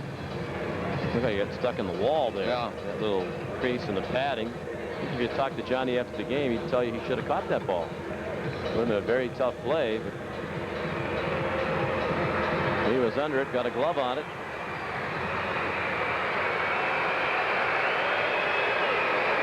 So a big spot here. They'll stick with the lefty Haney to pitch to Dave McCarty, who's 0 for 2 with a walk. Tying run at 3rd for the Devil Rays with 2 outs in the 8th.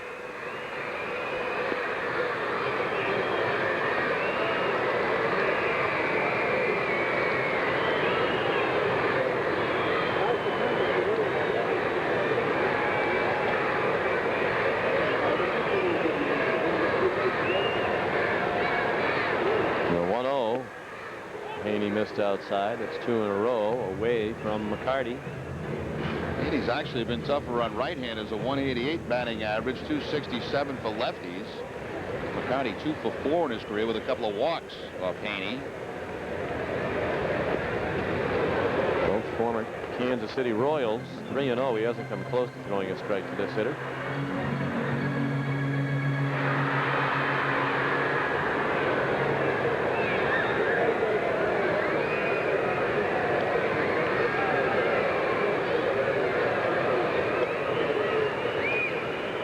Set up away again, and ball 4.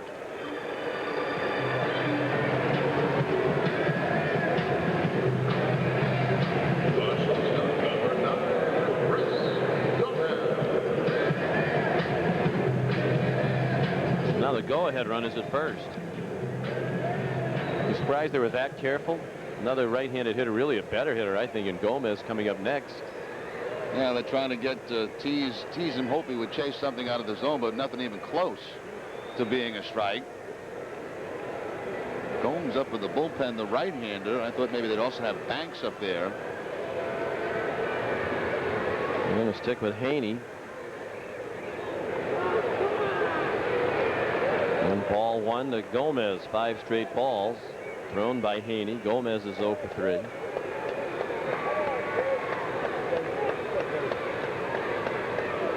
Gomez is hitting just 148 against left-handed pitchers this year.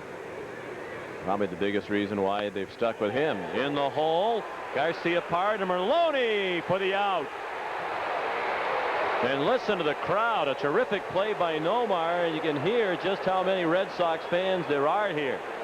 As a roar went up when the out call was made at second base. Terrific play by Garcia Parra to preserve the lead. We go to the ninth. The Red Sox leading 4-3.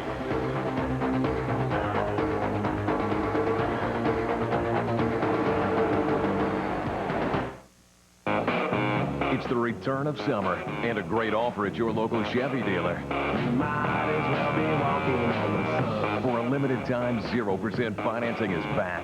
That's right, 0% financing on every new 2002 Chevy car, truck, and SUV. Or get $3,000 cash back on Cavalier, Malibu, Venture, or S10.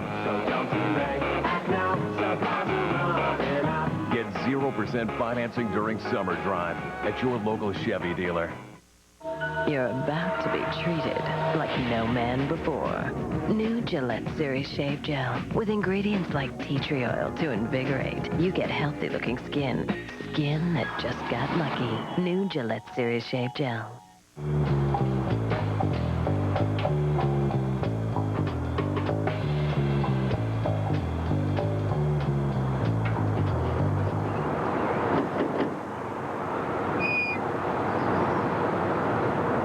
Delicious Dunkin' Donuts Culotta. It's great on the go. A portion of Culotta sales will be donated to the Nomar 5 Fund, a charity supporting local kids organizations. When you can find a locksmith and tell your friends you're running late. When you can find the words to open a door, all with a calling plan starting at $19.99 a month. That's M-Like from AT&T Wireless. Stop by or call 1-800-IMAGINE today. Well, the Red Sox still have the lead 4-3 because of the great play by Nomar Garcia Parra. Again going to his right. His only option was to second base. And McCarty does not run all that well. Backhanded play. The strong throw to Maloney, who makes himself a first baseman stretching out. And the big out to get out of the inning. Well, the Red Sox will look to pad the lead. A little insurance in the ninth. They lead 4-3. Henderson took a fastball for ball one. Ricky's had a good day. 2 walks and a solo homer. His 4th homer of the year. Henderson, Damon, and Garcia Parra.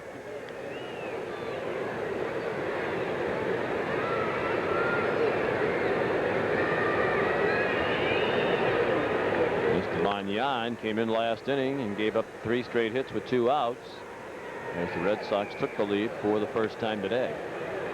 He and Wakefield are the pitchers of record. Detroit has scored a run.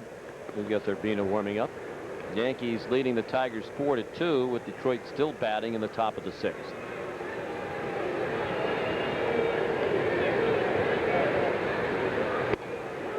Strike 2-2. Fred McGriff is at a 3-run homer for the Cubs. His 19th home run of the year. They lead Philadelphia 5-1. In the 6th in Philadelphia.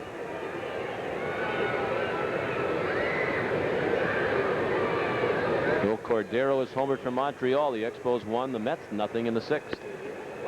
Strike 3. Henderson doesn't like it and barks at Alfonso Marquez.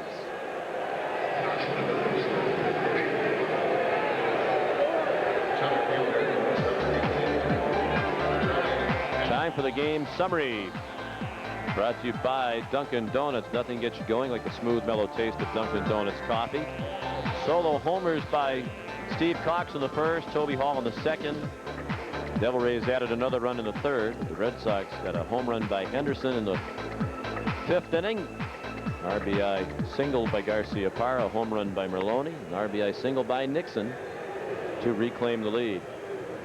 Wobbly start for Frank Castillo, but a terrific relief appearance by Tim Wakefield.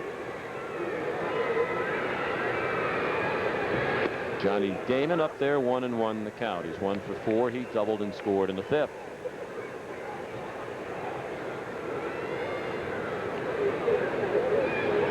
The Devil Rays have their 9 1-2 hitters due up in the 9th. Sandberg, Wynn, and Abernathy.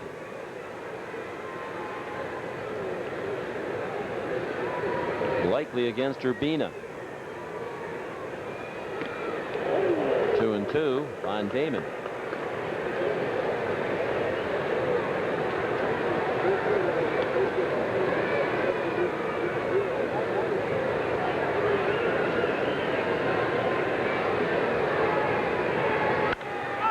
A pop-up near the second base bag.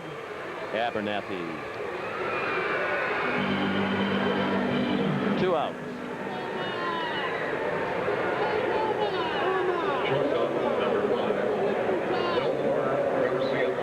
Garcia Parra's had a fine day in the field. And he had a big hit in this game as well, a single to drive in a run in the 5th. He walked in the 3rd, 1 for 3.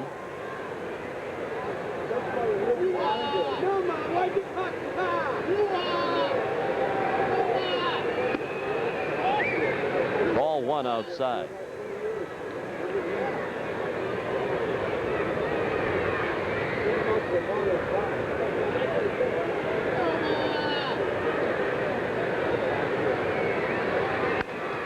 Pulled foul past the Red Sox dugout.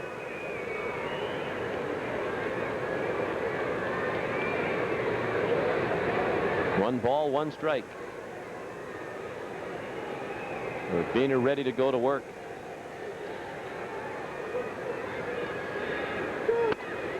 Up and in. 2-1.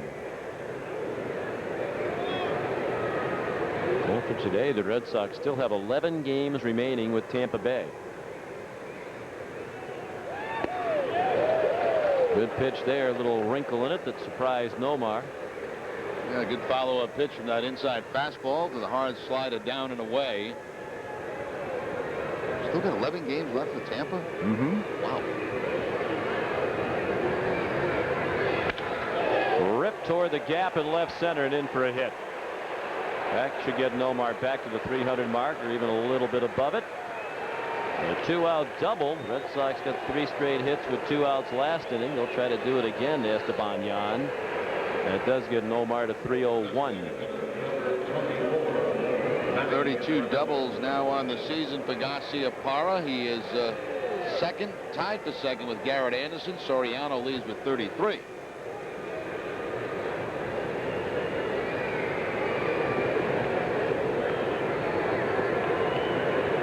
Now Manny Ramirez. 0 for 3 after being hit by a pitch back in the 2nd inning. Slider low and away.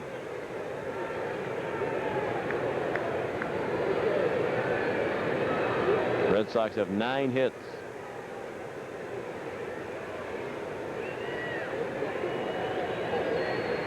Look out. Up on the shoulder, I think.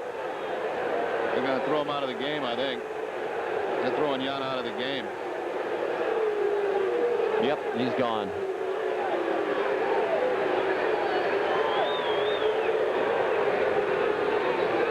Al McRae coming out.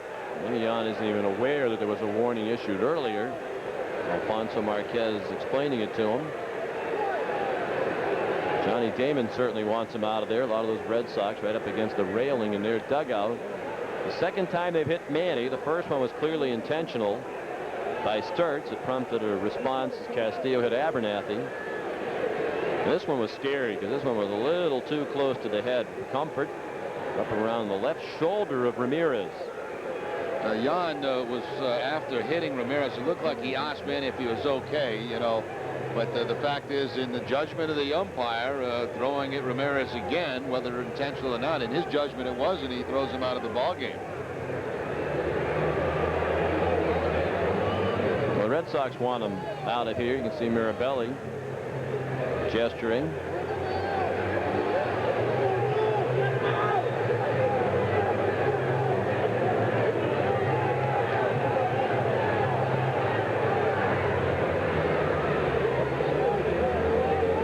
Based on Jan's reaction, I don't think it was intentional, unless he's a very good actor. I don't think so either. It seemed to me like he was trying to pitch him inside. Obviously, first base open. They've been throwing Ramirez a lot of fastballs in and up all day long, but the fact is there had been a warning given, and the home plate umpire is not going to mess with it, so he's going to throw him out of the ball game, and we're just waiting for a new pitcher to come in. Jan, you could see Jan yell over to Manny and ask him if he was okay after hitting him. He should get thrown out just based on the Devil Rays' ridiculously, almost comically pathetic history in this sort of a thing. Again, this very close here to Manny's shoulder. It sounded like it might have got also part of the helmet. So the second time for Ramirez today. And that one's certainly a lot more dangerous than the first one. Yeah, I think it did get a little bit of his helmet. Yeah. Glanced off the shoulder and then ricocheted off the helmet. You can hear it. You can hear it. Now Jim Rowe's going to go out and make sure that Manny's okay. You see Manny pointed his shoulder.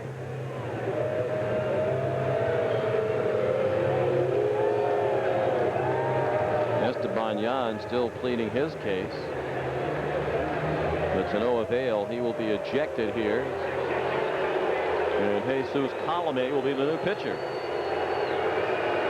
He'll have as much time as he needs to warm up. Hal McRae also ejected, along with Jan. Yeah, that's they have the option of throwing. Once there's a warning, both pitcher and manager can go. That may be a little bit of overreacting there by throwing out the manager also, but no, that's the rule. That's going by the book. We'll go to a break and come back with more from St. Petersburg in a moment. Alen Hurley owns a Hyundai Elantra. I researched it on the internet. There was no comparison. The competition can't match the Freedom of America's best warranty. The warranty for the Elantra was the best out there. It also has a long list of features, including front and side airbags. It's the only car in its class that has them standard. The gas mileage is excellent. It's a great value for the money. The Hyundai Elantra at just $12,549. It's a solid value. Freedom is calling, yeah. Get $750 cash back or 0.9% financing during our Hyundai Summer Sell Down. What you got there? Turkey club. Looks good. It is. Can I have a bite? Sure. Thanks.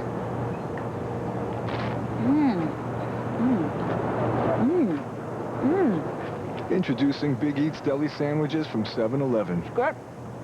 Piled high with ingredients from Sara Lee, Earth Grains, and Kraft, and delivered fresh daily, so they're new every day. Boston Red Sox baseball on Fox 25 is brought to you by Southwest Airlines, bringing people together with low fares. By your friendly New England Dodge dealers, grab life by the horns, go Dodge. By your New England Toyota dealer, what makes Toyota the best value? Ask someone who drives one.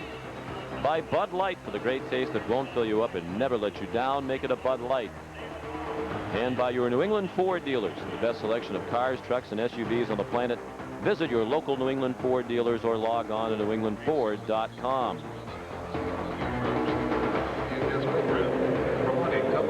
A scary moment for Manny Ramirez. With the ball flying toward his head. He's got his shoulder in the way. Esteban Yan ejected. Hal McRae still talking with Alfonso Marquez.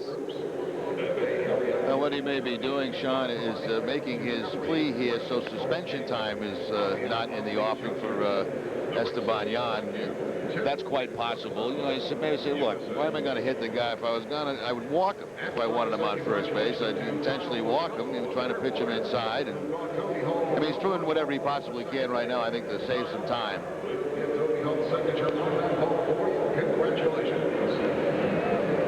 Jesus Colome will be the new pitcher making his 20th appearance. He started the season with the Devil Rays, really had a tough time, was sent back to the minor leagues, and has appeared in 6 games since returning toward the end of June. 9 1/3 innings since coming back, 11 hits and 4 earned runs. He's another hard thrower that they have out of the bullpen.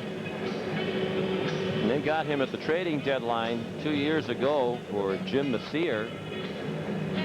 Colome came over from Oakland when Messier went to the Athletics, and the Devil Rays thought he was a guy who might be able to close, but a rough ride as a major leaguer so far for the Dominican Colome. Just 24 years old, 6'2", 205 pounds. He gets as much time as he needs to warm up. Why is it always the Devil Rays? You know, the Red Sox don't have these problems with anybody else. And I would agree with you. That didn't seem to be intentional on the part of Yan. But it seemed to be pretty intentional that Sturtze hit Manny Ramirez the first time up. Their attitude always seems to be, well, we can't beat you, so we'll try to hit you. That's our macho response. I can't answer that one, Shaq. Yeah, I don't know what it is. You know, you'd think these guys have a little pride.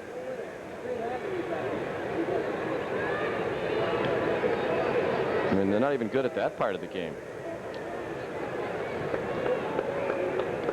Shea Hillenbrand with one last chance, perhaps, barring extra innings, and he and the Red Sox hope it'll be his last chance to extend his hitting streak to 10 games. He's 0 for 4. And a chance to pad the lead. Garcia Parra at second, Ramirez at first. Colomé slings strike one. 4-3 Red Sox. The hits are 9-4 in favor of Boston, and neither team has made an error.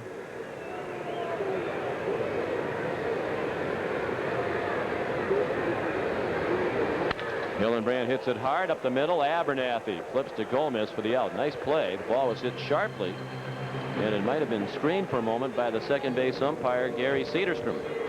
Red Sox strand 2. They've left 10, but they lead 4-3, and Ugueth Urbina will try to close it in the bottom of the ninth.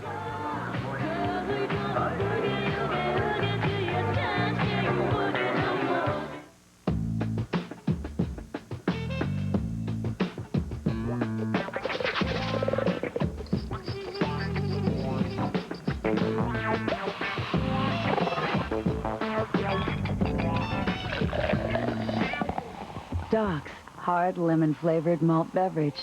5% alcohol by volume.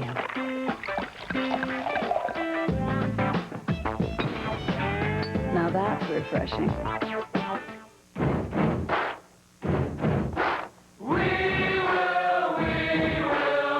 Ford authorized clearance. Now get 0% financing for up to 60 months. That's 0% on the vehicles that'll rock your world.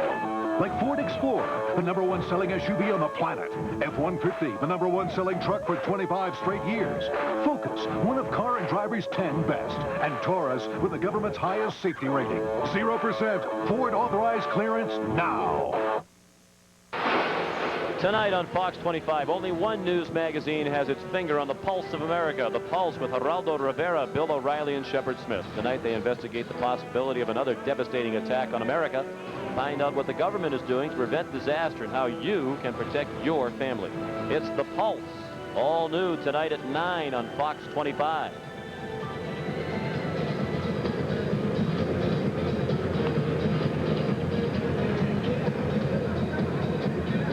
Tampa Bay had 2 hits last night, just 4 hits today.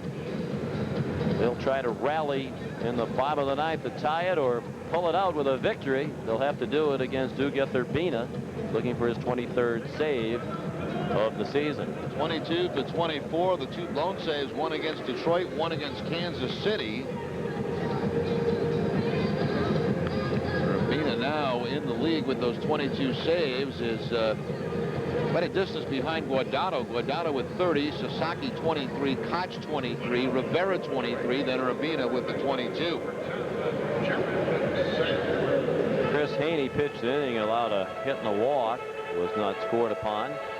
Haney struck out one. Urbina is the 4th Red Sox pitcher. Castillo worked 4 innings. Wakefield 3 hitless and scoreless innings. He'd be the winning pitcher.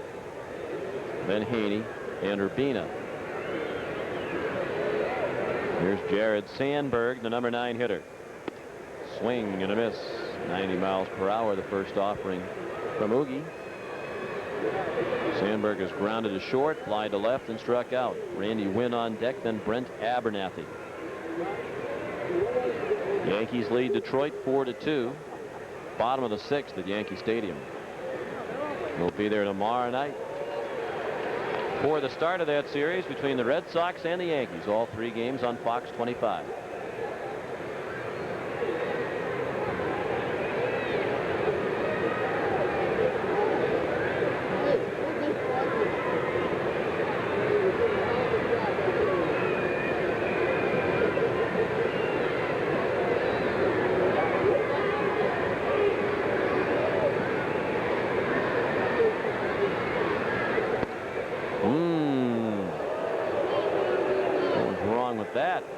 Bina wants to know. 95 miles an hour on this fastball and just missed the outside corner, according to Vasquez.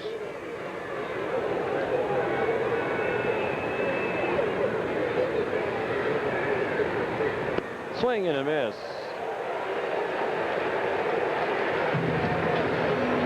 Urbina back to the slider to pick up the strikeout.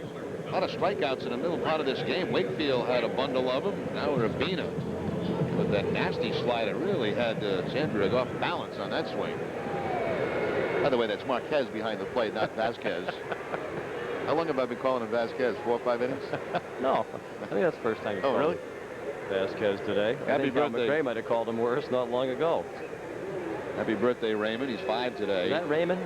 Yeah. One of his mascot friends who's here today. There's several other team mascots here to help him celebrate his birthday.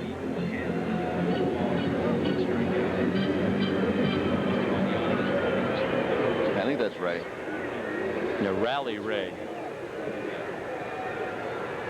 Wynn takes the ball high, 2-0. We've been very fortunate. We were here the day they introduced Raymond. When he was born. When he was born here to the crowd at Tampa. 5 years ago. And now we're here on his 5th birthday.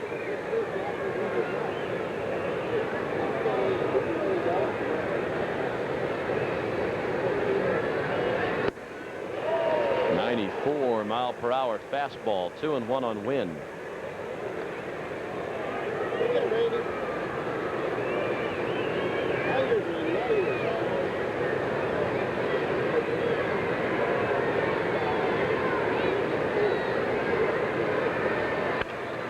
Line to left. Here's a hit.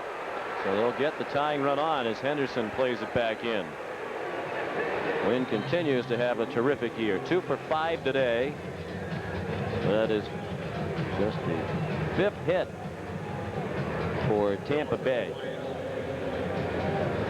Line drive. Henderson quickly over the line and stop the ball, get it back in, and keep Wynn at first base. Very dangerous now. Urbina with a pretty slow delivery home. Wynn pretty good speed, so we'll see if he tries to get himself in the scoring position. If he does, it'll be while the pinch hitter is up there. Ben Grieve is hitting for Brent Abernathy. Abernathy was on base 3 times, hit by pitches twice, and walked once. He set a single-game Devil-Ray record with 3 stolen bases.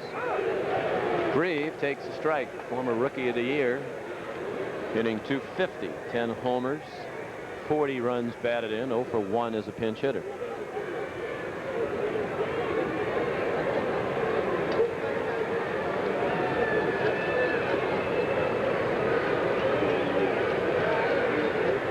He's been slumping. The reason why he's not in the lineup today. 0 for his last 10. 5 for 25 on this Tampa Bay homestand. That's a .200 batting average. Their homestand ends today. They're 1-6. They're on the homestand pending the outcome of this one. Lost 3 out of 4 to Seattle. Lost 2 to Oakland. Lost to the Red Sox last night. Red Sox hoping to deal them another loss. Urbina misses outside, 1-1.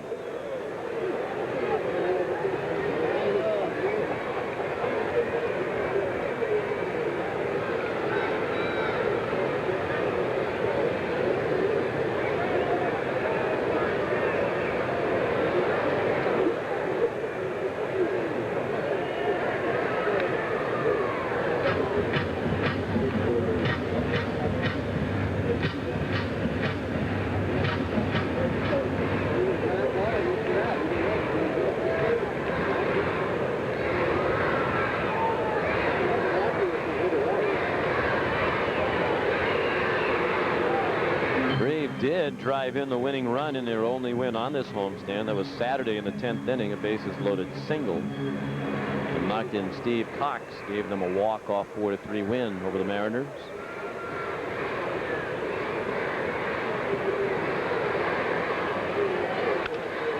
Down to first, off the glove of Offerman, to Urbina for the out. Fortunately for the Red Sox, Grieve is not a fast runner. Wynn in a scoring position with 2 outs.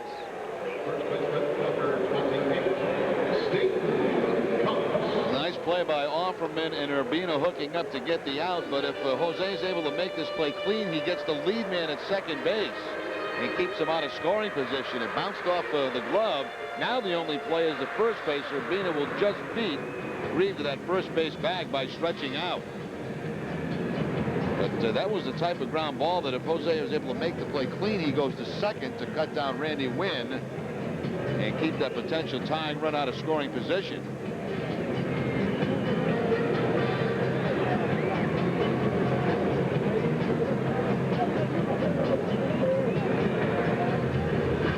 Tony Cloninger went to the mound to chat with Urbina. The Devil Rays have arguably their best hitter up there, and Steve Cox, first base open.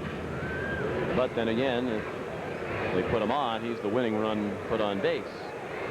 Cox homered in the first, walked in the third, has struck out and grounded out since. Tying run at second with 2 outs in the 9th. Red Sox need 1 more out for their 8th win in as many tries against the Devil Rays this year. And the Rays trying to avoid another very difficult 1-run defeat. They came into today's game 2-11 in their last 13 1-run games. They've been in a lot of close ones. They've lost almost all of them. 2-0 on Cox. Aubrey Huff on deck. Huff's a left-handed hitter. Good changeup. 2-1. Steve Cox sitting on a fastball in that 2-0 count. Instead, he gets a good changeup from Urbina.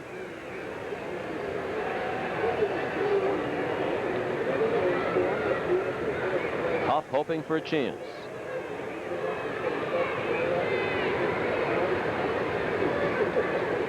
Blown away. 3 balls and a strike. All 3 fastballs away. Trying to stay away from his power.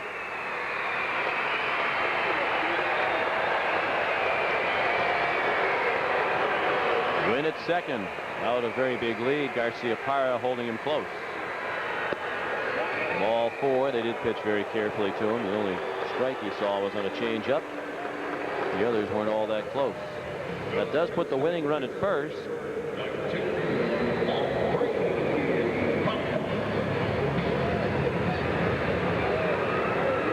It looked like the purpose of the conversation on the mound was probably along the lines that they'd rather take their chances with Huff than Cox. Here's Huff. Jason Smith running for Cox at first.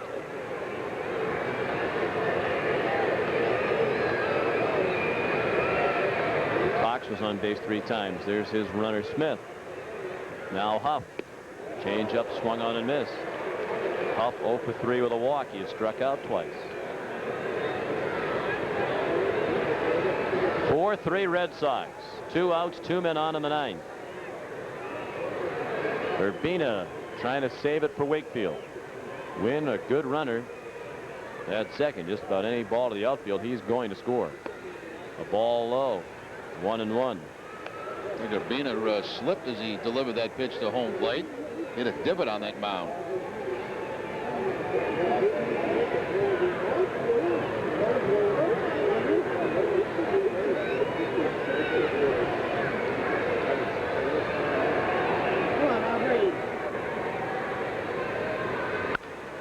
Now to play.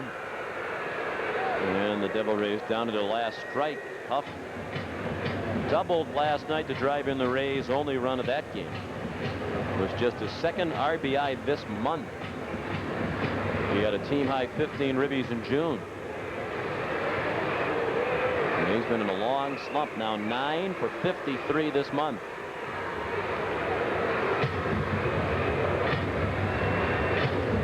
Veritek meeting with Urbina. Probably won't even throw it on a sign. They're going to decide out there what they want to throw to Huff with the 2 strikes.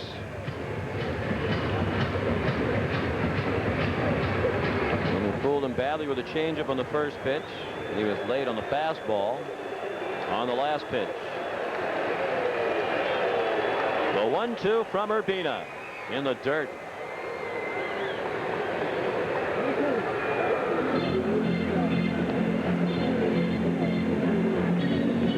Yankees and Detroit have gone to the top of the 7th at the stadium, 4-2, New York.